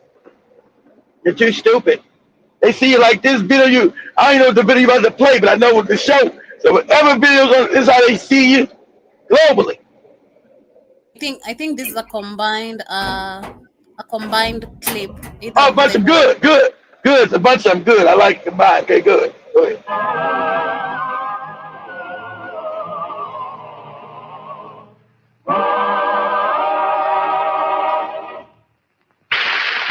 Oh, hello, folks. I was just over visiting my old friend, the Kingfish, and he's having his troubles again. You see, about 20 years ago, he bought this piece of land up in the country just outside of New York City. He figured that maybe someday the city would spread in that direction and he'd make a lot of money. Well, all this time has passed and he's still stuck with the lot. And when I left the Kingfish just a little while ago, Sapphire was calling that matter to his attention. After 20 years, Sapphire, I'd think you'd forget a thing like this. I still say you should have known New York City would never spread to your lot. But how did I know the lot was in New Jersey? What I took for the delta of the Hudson River turned out to be... Pause that, Joby. Pause that. So he said, so right there, since you're not born in America, so you understand when they just made him sound like an idiot. So he didn't know that New York wasn't going to become another state, right? He just said he bought the damn shit in New Jersey, not in New York, Joby. So he's too stupid to even know that he's in another state. He passed the border. Okay, you got it? I'm gonna play another video. I don't know if you saw that video of that lady who's a teacher and she was asked, which state of America are you in? She couldn't even say a goddamn thing. And she's like, I'm a teacher. It's so embarrassing. You know, like, yeah, which state of America are you in? She's like, I don't know. She couldn't tell. Like, which state. I'm gonna say it's going viral on TikTok. It's crazy. Then you're not a businessman. And you don't know anything about investment. Oh, is that so? You see this head here of mine? Well, there's a lot of ideas growing in this head. You see this right here? The head? You see that stupid talk? There's a lot of ideas up in my head of what I'm talking about. Growing inside, it must be pretty bad. You know, George, I wouldn't feel so bad about it. But this is one of the things you said would bring us security in our old age. Well, honey, there's still hope. Outside of the $50 we got from that movie company when they used the lot as a location for a picture, this lot has been a dead loss to us. I still see that's valuable property. And someday they're going to develop that whole area with new homes. You wait and see. As I was saying, George, we were counting on this lot for security. And I don't know what we're ever going to be able to do with it. Well, honey, maybe we can sell it. Well, you bought it, George. You sell it.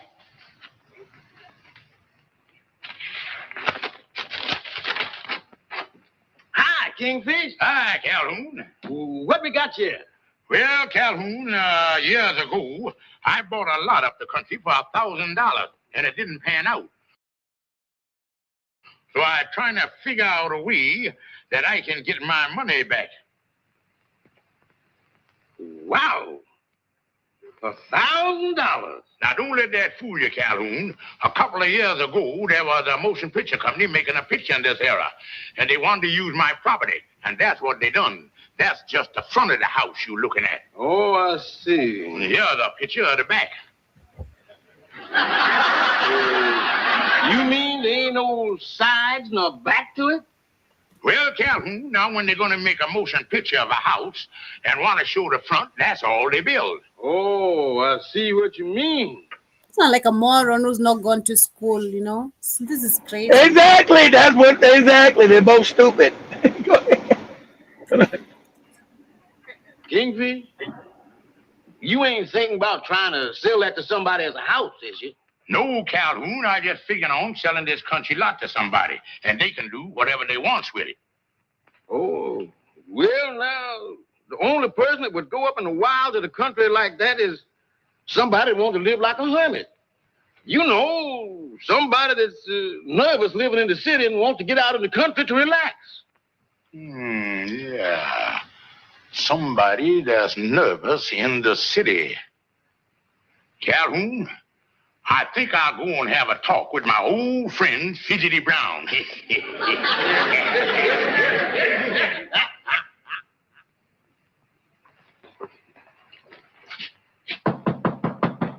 Andy? Andy?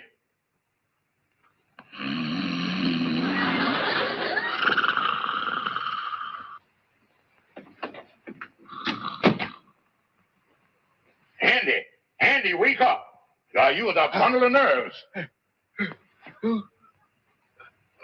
Kingfish, what is you doing here? Well, Andy, I just dropped up to say hello, and when I walked in there, here you were twitching all over the place.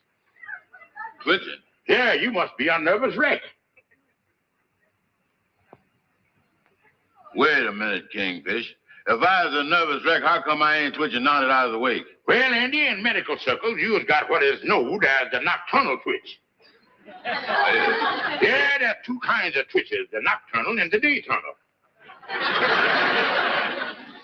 Well, let me help you there, son.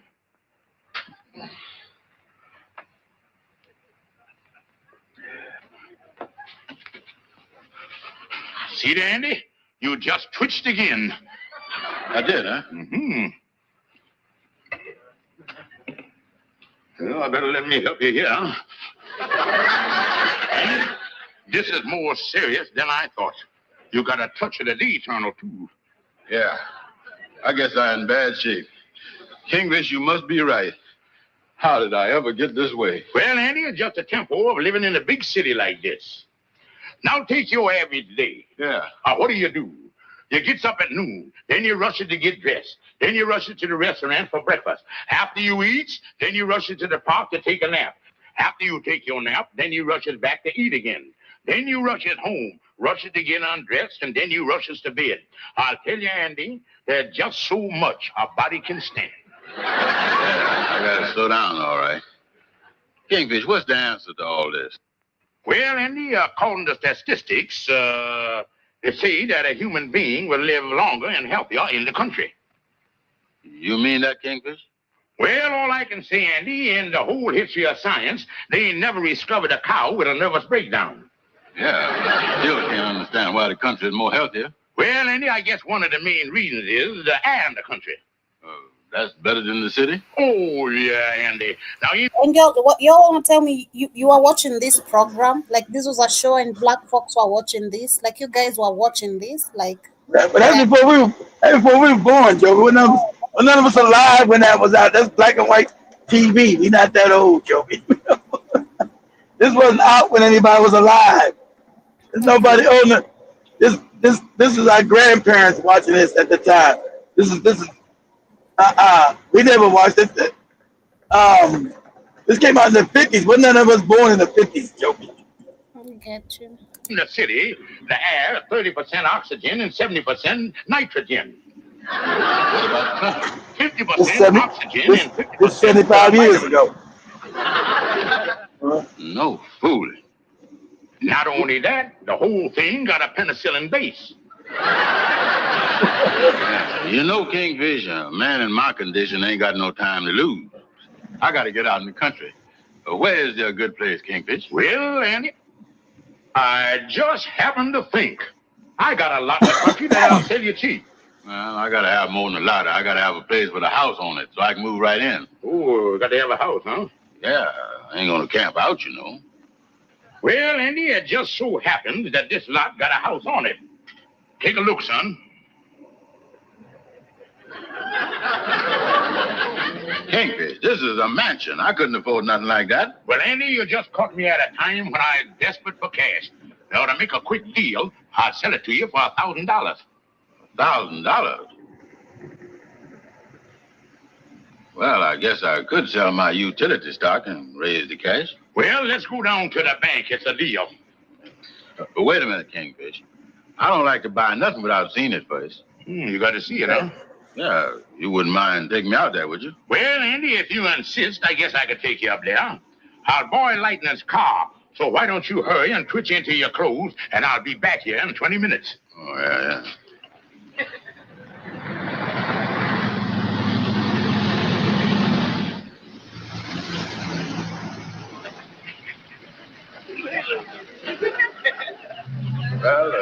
ready for the Panamora now, Kingfish? That's right, Andy. I should have Jimmy put up like a collection of them together.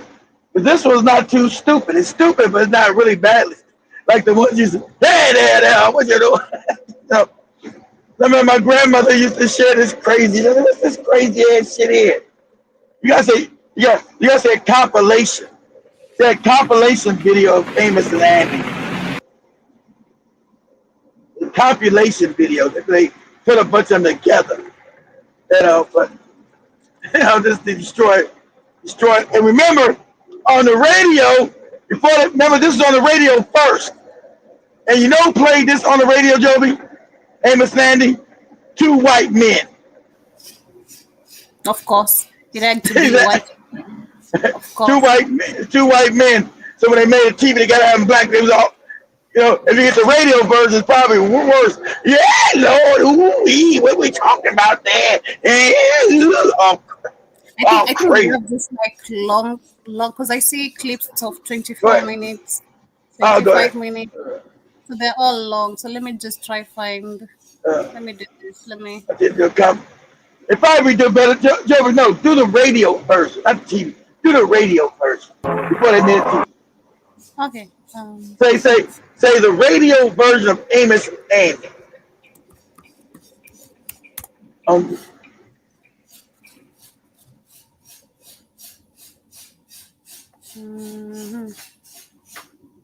See what pops up.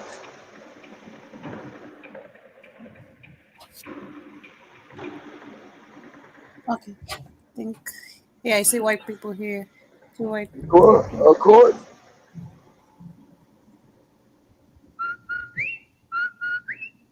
See, this is what we call Jim Crow. They try to make saying black men and women are stupid as hell. Mr. Charles Coburn. Amos and Andy show. So when they took a TV, they couldn't have them be white, but had to be black people.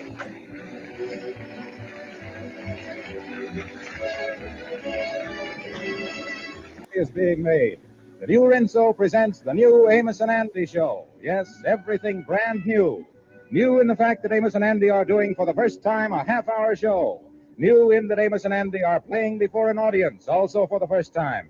And new in that each week there will be a famous guest. Tonight, Mr. Charles Coburn, whom you have seen in The More the Merrier and Heaven Can Wait. And there's plenty of news about Rinso, too. Try it yourself. I'm sure you'll agree it's absolutely tops. That its soapy rich suds get out more dirt, that in short, it's the ideal soap for wash day. And it's funny, then those brands even exist no more. Try Rinso. I know you'll join the vast army of women who whistle while they wash. And now, the new soapy rich... Go forward a little bit. We go forward on this thing. Go like 10 minutes. Jeez, I want the goofy commercial. Here we go. Well, to tell you the maybe go out and shoot birds, huh? No, I don't shoot birds. Birds have a right to live. No, yeah.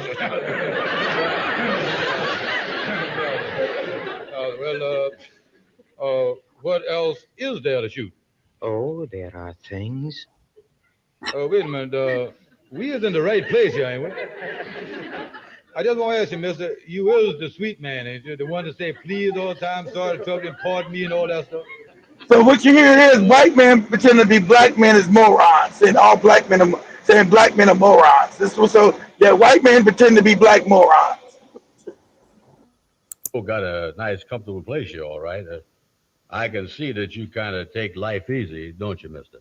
Yes, I take life very easy. Yes,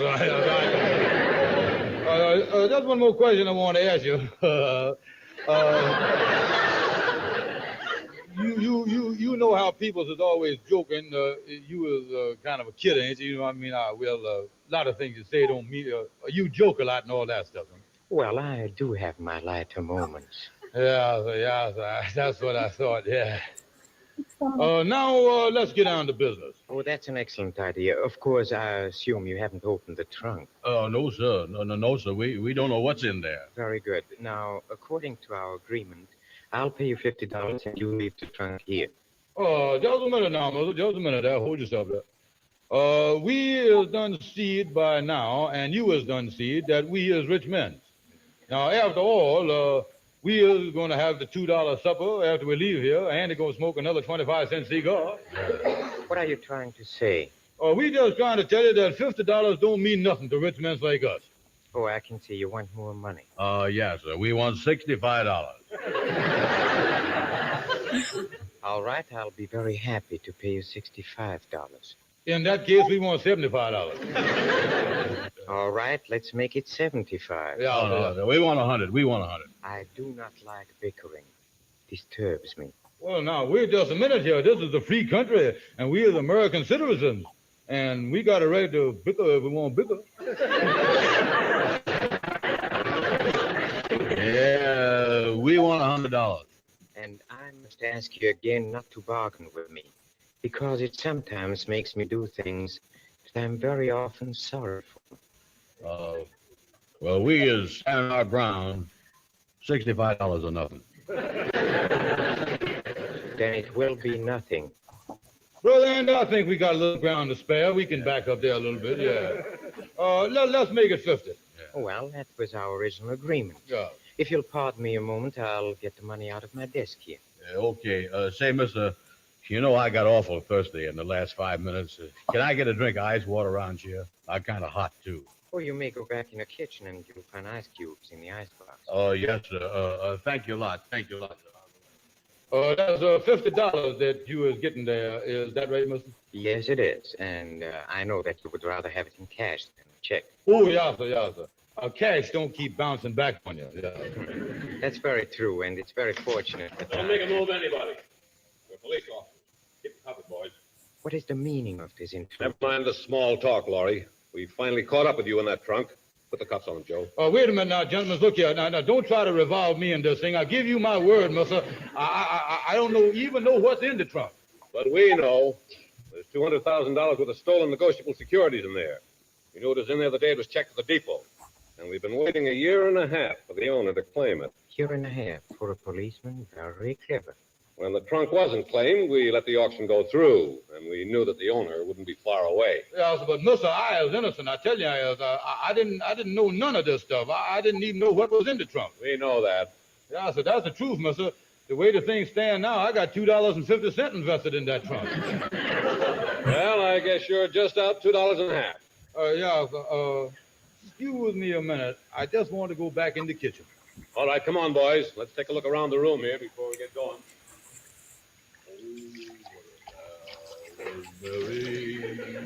Oh, what a pal was Mary.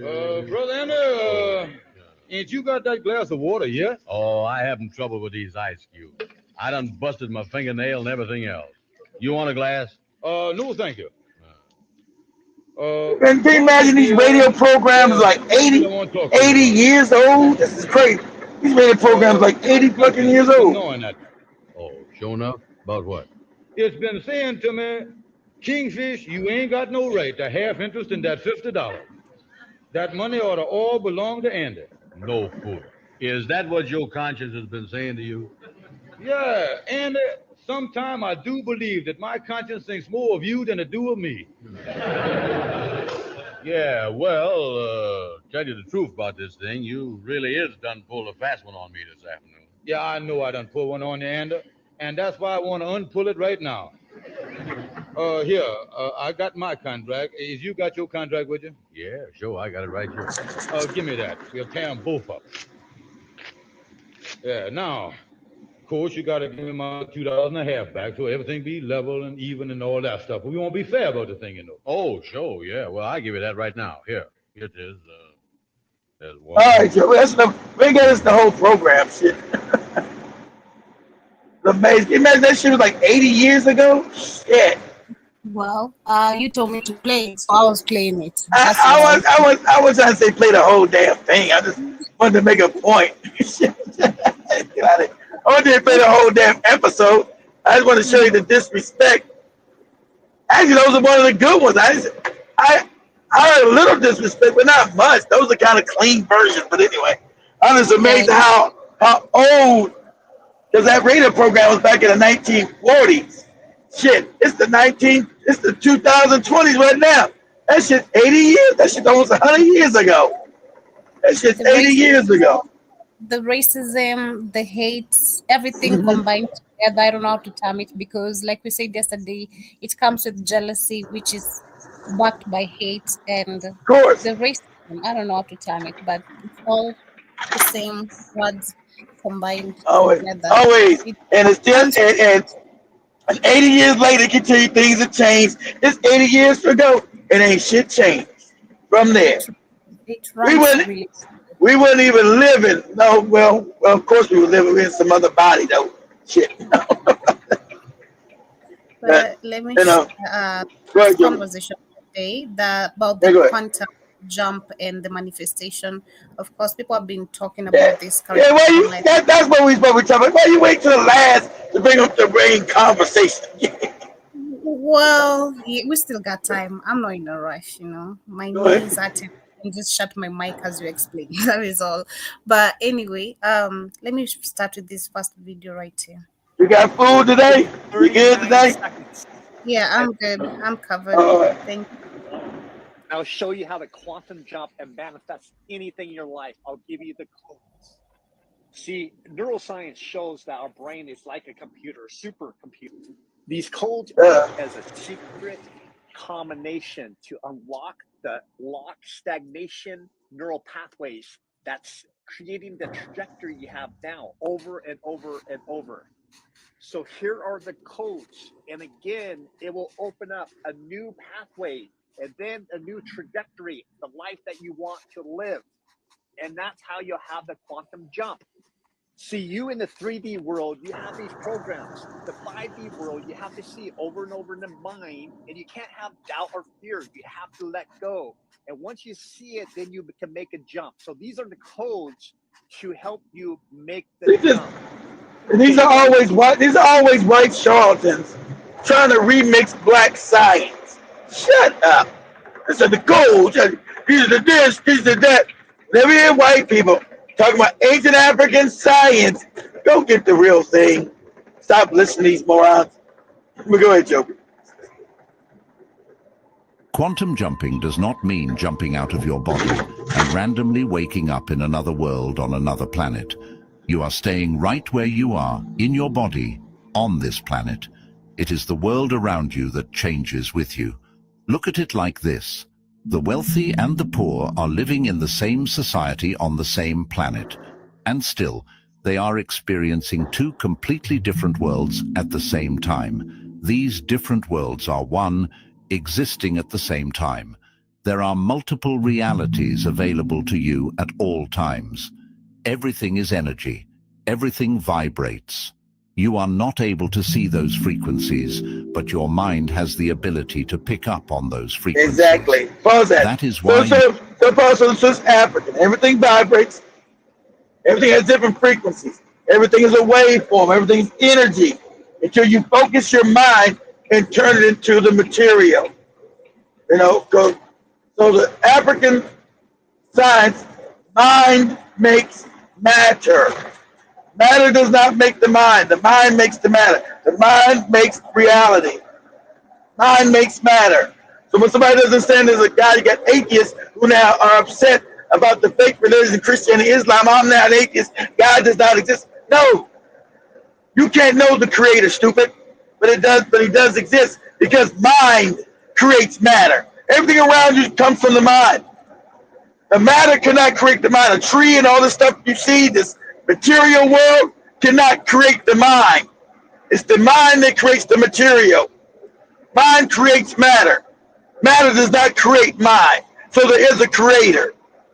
I know you all disillusioned because your fake Jesus is phony, your fake Allah, or your whatever goopy religion. That doesn't mean there's no creator, because this regular science tells you mind makes matter, makes material. Material does not make the mind. Go ahead, Joe. You can think of your desired reality. It is already existing in another dimension. These dimensions are coexisting at the same time. Not really The another dimension, reality you another, can physically see. not really another dimension. You're not even in this dimension. It's another band. All things exist at once. There's a poor me, there's a rich me, there's a middle class me. I just got to match that frequency of what I want to make it materialize in my existence. Okay, focus the mind to make it materialize in this existence. I move into that frequency while I'm rich. I damn sure want to move in the frequency while I'm poor, looking out a garbage can. I don't want. Go ahead, Joey.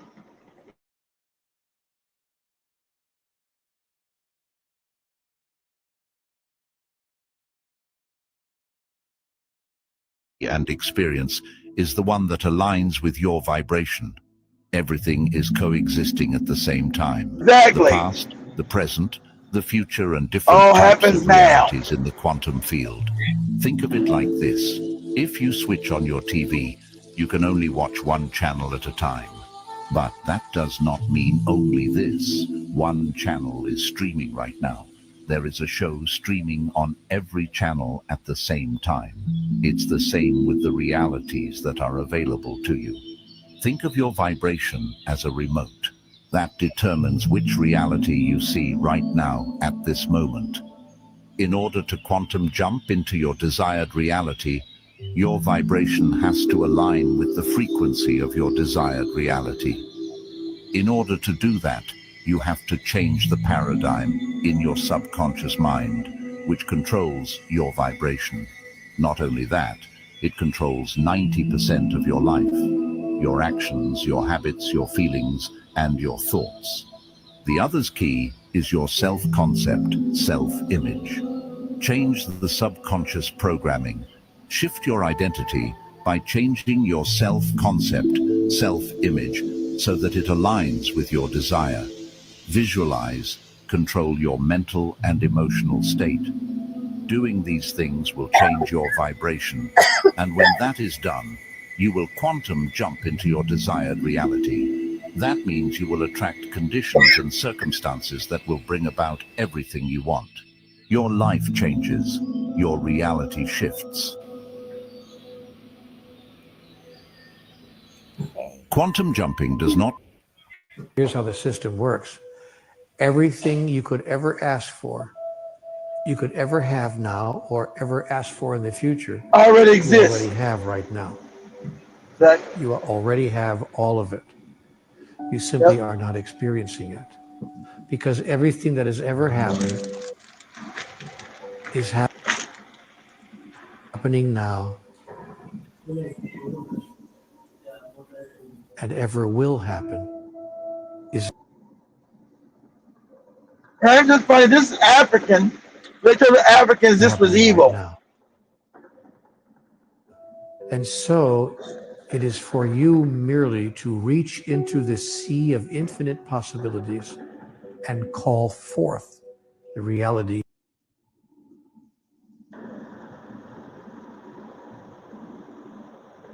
you choose now to experience.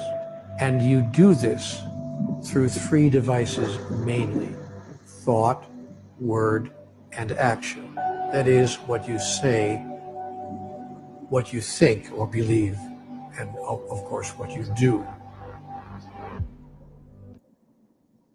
Hi guys, okay, so this is my last attempt to explain quantum jumping to you guys, or quantum leaping, because I made a video, it went viral, people said they understand, but then there were some people in the comments that still said that they don't understand. So this is my last attempt to make you understand quantum jumping. If you don't understand it now, I know dangers. Okay, so right now I'm in my room, and what I can see is my window, I can see my bed, I can see my wardrobe, and the things that are in my room. You are where you are right now, and you see the things that are around you right now. Just because I'm in my room, does that mean that America does not exist because I don't see America right now? No, America exists. I know America exists. Just because I don't see America does not mean that it doesn't exist. Just because I'm in my bedroom right now doesn't mean that my kitchen doesn't exist because I don't see my kitchen right now. It exists. In quantum physics, in quantum mechanics, and also in metaphysics, we believe that the past, the present, and the future all already exist. It's all happening now. exist. Just because you can't perceive it, that doesn't mean that it doesn't exist. The reason why you can't perceive it is because you are in the third dimension, you are in the 3D, meaning that you are only able to perceive things based on where you are. If I'm here, I am only able to perceive my room because this is where I am. This is where my consciousness is. This is where my body is. And my body is the product of the 3D. My body can only be in the present moment. What can go to the past and to the future is my mind. So my mind is a fourth dimensional traveler. My mind can go to the past, it can come to the now, it can go to the future. Whenever I want to think about the future, I can just go to the future and think about the future. My mind is in the future, even though my physical body right now is in the 3D. So the fact that your mind can go to the future, and we know that creation is already finished, energy cannot be created nor destroyed. The future that you go to in your mind exists. It's just that you can't go there with your physical body because your physical body is tied to the third dimension. The physical body belongs to the third dimension. It's why when we bury your body back to Mother Earth, we bury your body back to the ground, you leave your body here.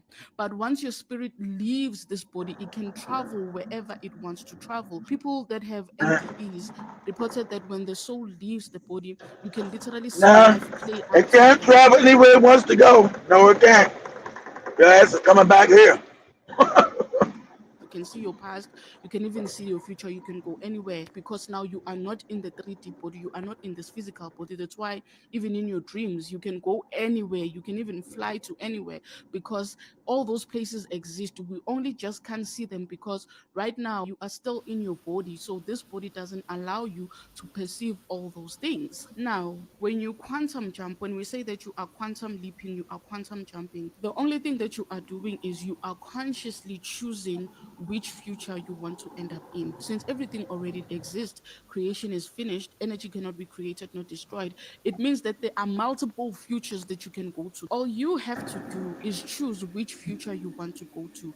There's a future where you are broke, there's a future where you are poor, there's a future where you are in the streets, there's a future where you are married to the love of your life, there's a future where you are rich, you are wealthy, and all those things. They all exist because creation is finished. The future already exists. It's just that we can't perceive it because we are in a third dimensional body. This body doesn't allow us to travel through time. So now what you're going to do is you are going to choose which version of yourself you want to be. The version, let's say you choose to be the version that is rich. The version of you that is rich, there's things that she knows that you don't know right now. She acts a certain way. She hangs around a certain people. She goes to certain places. She lives a different lifestyle from the lifestyle that you are living right now. All you have to do is ask yourself, what are the things that I think she knows? And you know what you do? You learn those things right now. You think like her, you walk like her, you act like her, you act as if right now, so that you can align with her because she already exists. She's you. Everything is happening simultaneously. You just can't perceive it because you are in this third dimensional body. We don't see everything that is happening. That's why we have Wi-Fi. That's why we have Bluetooth. That's why I'm able to send you a song to your phone. That's why I'm able to call you and communicate with you. Exactly. Wait There's for images all around us. That's why there's extra. It's like it's things you can't see. Exactly. Things that you cannot see that exist. The Africans got to get back to knowing these things again. There's things that exist you cannot see. Just because you can't see it does not mean it does not exist. That's your purview of vision. That's your visual spectrum. But they do exist. On higher or lower dimensions, they exist. As radio stations, because there's energies moving all around us. You can only perceive visible light, which is only a small fraction Visible light happening of what is in the world. Just because you can't perceive something doesn't mean that it's not there, doesn't mean that it doesn't exist.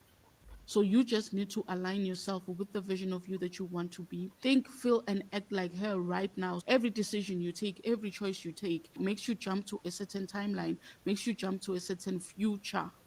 Even though it's not really the future, it's all happening right now. Hi guys. Okay, so this is Okay, so that's the other video I wanted to share on that. I think I'm gonna share the last one on YouTube, see if it explains also wider on that same topic. You know, I think it's literally like a way of Joby, you're going to hell for sharing this stuff. You're evil. Oh yeah, please. I'm going to heaven.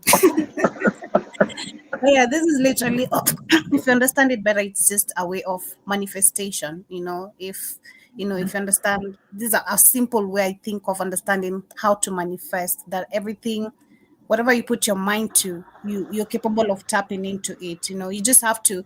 Action applies. You can't sit there and pray like Africans have been doing and No. waiting on Jesus. Praying is begging. You don't need praying. You are partially God. You're supposed to manifest and think it and know it's going to happen and walk into it.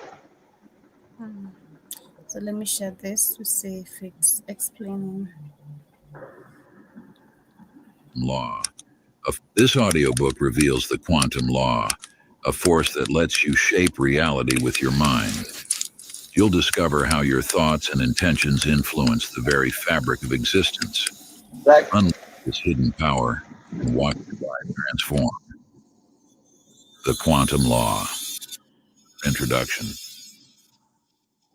Within the fabric of existence lies a truth so fundamental, yet so frequently overlooked, that its power remains hidden from those who walk through life unaware.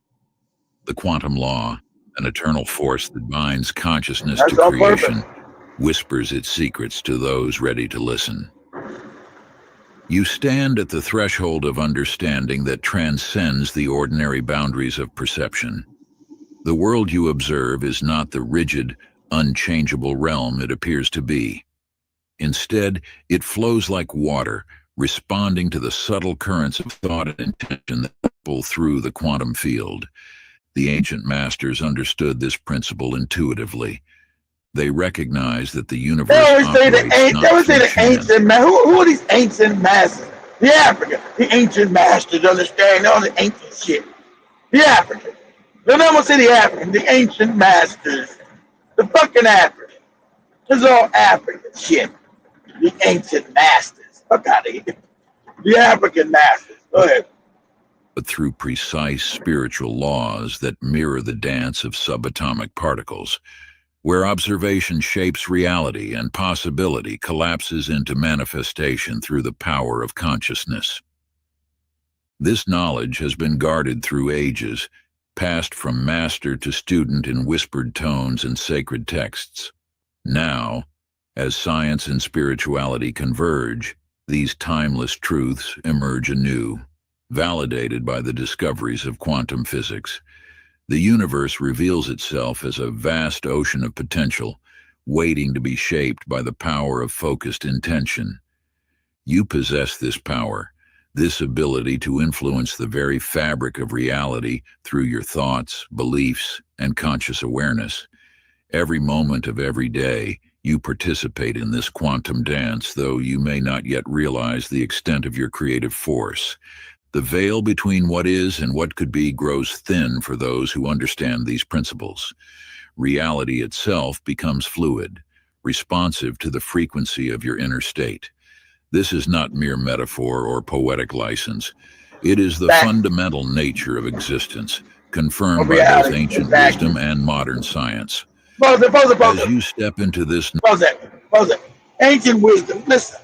They always want to tell me Africans, not ancient. It was science. The Africans studied science. So that's why spiritual science, the only people ever spiritual were Africans. So this is white people relearning shit that Africans knew thousands of years ago. They're the morons, not us. We're the morons who turn our backs on what's actually real. But this is ancient. And so this is spirit science. Africans didn't believe in any goopy religion. They thought that was for stupid people. You need to prove what actually is or not. I don't hear about no mythology. They want knowledge. What's knowing? What's gnosis? Not with goopy religion and fake ass Jesus talking and bunnies jumping out the water, all this old crazy Allah shit. Africans deal with what's actually factual and provable. But that's how they knew how the universe actually works. That's how they knew there was no such thing as death. Through observation and study and practice. Say, oh, damn, this shit's an illusion. Oh, we don't die. Science. So spirituality to African was just another word for science. They didn't separate science from spirituality because they're one and the same. Go ahead, Joe. Knowledge, you begin a journey that will transform your understanding of what is possible. The quantum law awaits your recognition, ready to reveal its mysteries to those who approach with an open mind and willing spirit. Part 1, Awakening to the Quantum Field. Chapter 1, The Hidden Mechanics of Reality. In the time before time was measured, there lived a mystic in a mountain sanctuary. Each dawn he would sit beneath an ancient cedar tree, eyes closed in meditation. One morning, as the first rays of sunlight touched his face, his inner vision opened to reveal something extraordinary. Countless golden threads, finer than silk, connecting every blade of grass, every stone, every breath of wind. These threads pulsed with light, responding to his very thoughts. As he watched in wonder, he saw how his own consciousness sent ripples through this invisible web, causing subtle shifts in the world around him. The fabric of reality is not what it seems. Like the mystic's vision, the universe operates on principles far more intricate than what meets the eye. The quantum law reveals that all of creation exists as an infinite field of possibility, waiting to be shaped by consciousness. Every thought you hold, every emotion you feel, sends waves through this quantum field, attracting corresponding experiences into your reality. This universal web responds not to what you say you want, but to the deepest frequencies of your being. Your thoughts and beliefs act as subtle forces, gently nudging the threads of creation into new patterns. Nothing exists in isolation. Each particle of existence remains forever connected to the whole, dancing in response to the music of consciousness. In a distant valley lived a farmer who struggled year after year with poor harvests. He believed the soil was cursed, that nature itself had turned against him.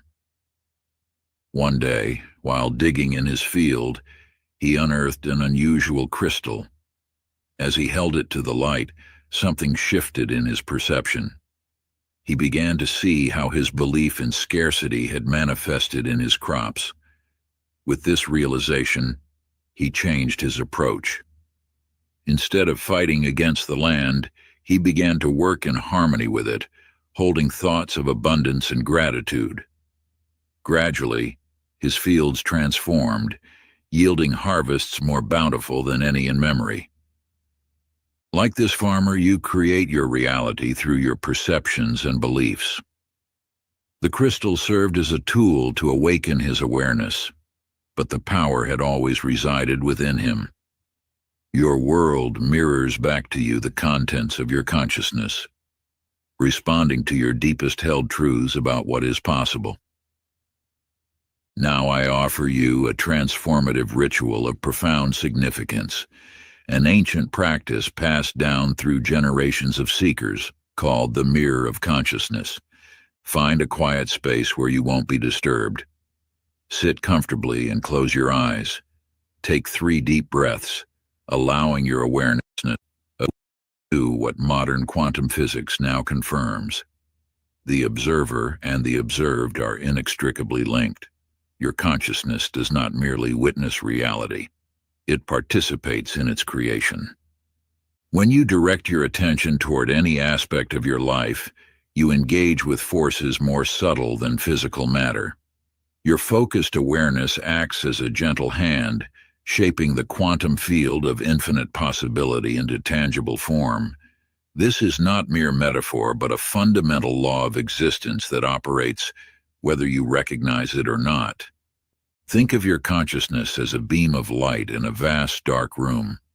Whatever this beam touches becomes illuminated, taking shape and form in your experience. Where you choose to shine this light determines what manifests in your visible world. In a village renowned for its exquisite pottery lived a master craftsman named Wei.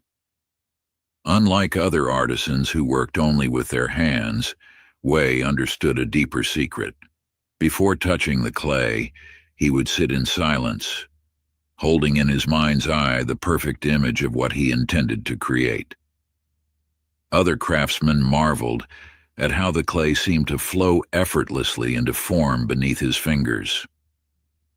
The vessel already exists within the clay, Wei would say. I simply observe it into being. Wei's wisdom reveals a truth about your own creative power. Like the master craftsman, you shape your experiences through the quality of your observation. Your expectations, beliefs, and focused attention mold the raw material of possibility into the tangible circumstances of your life. Now I share with you an ancient practice known as the Creator's Vision.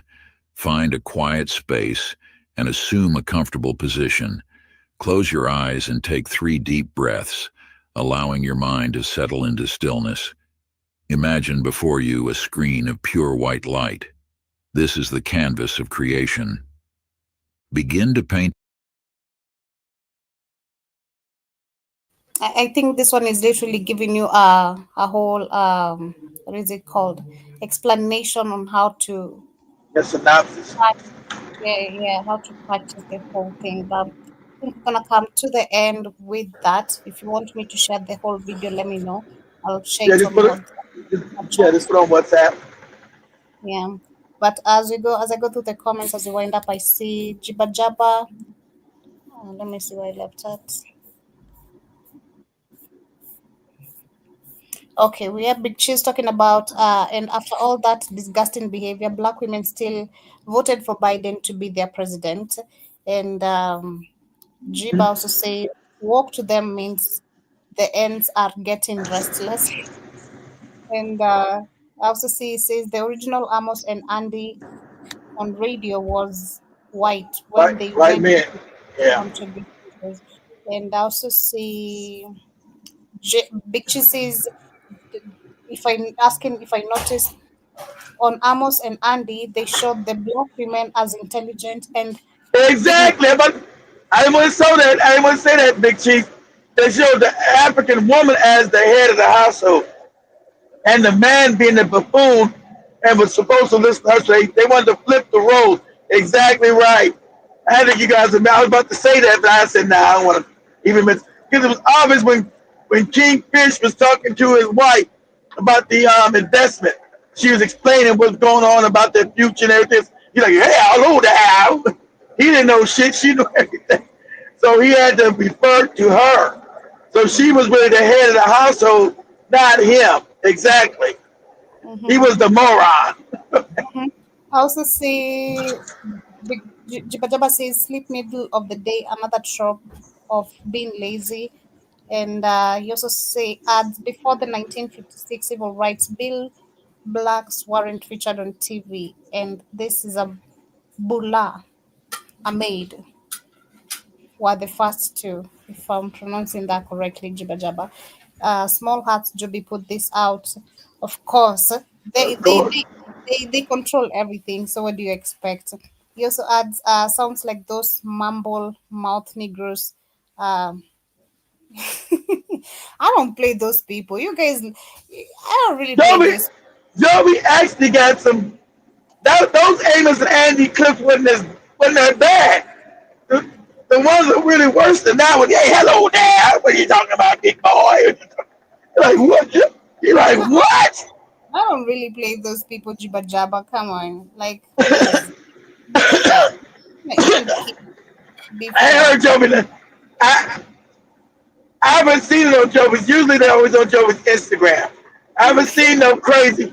Joby usually always, she usually go buck wild on the Instagram. Yeah, you niggas, this is blah blah blah blah blah blah blah. Yeah. Yeah.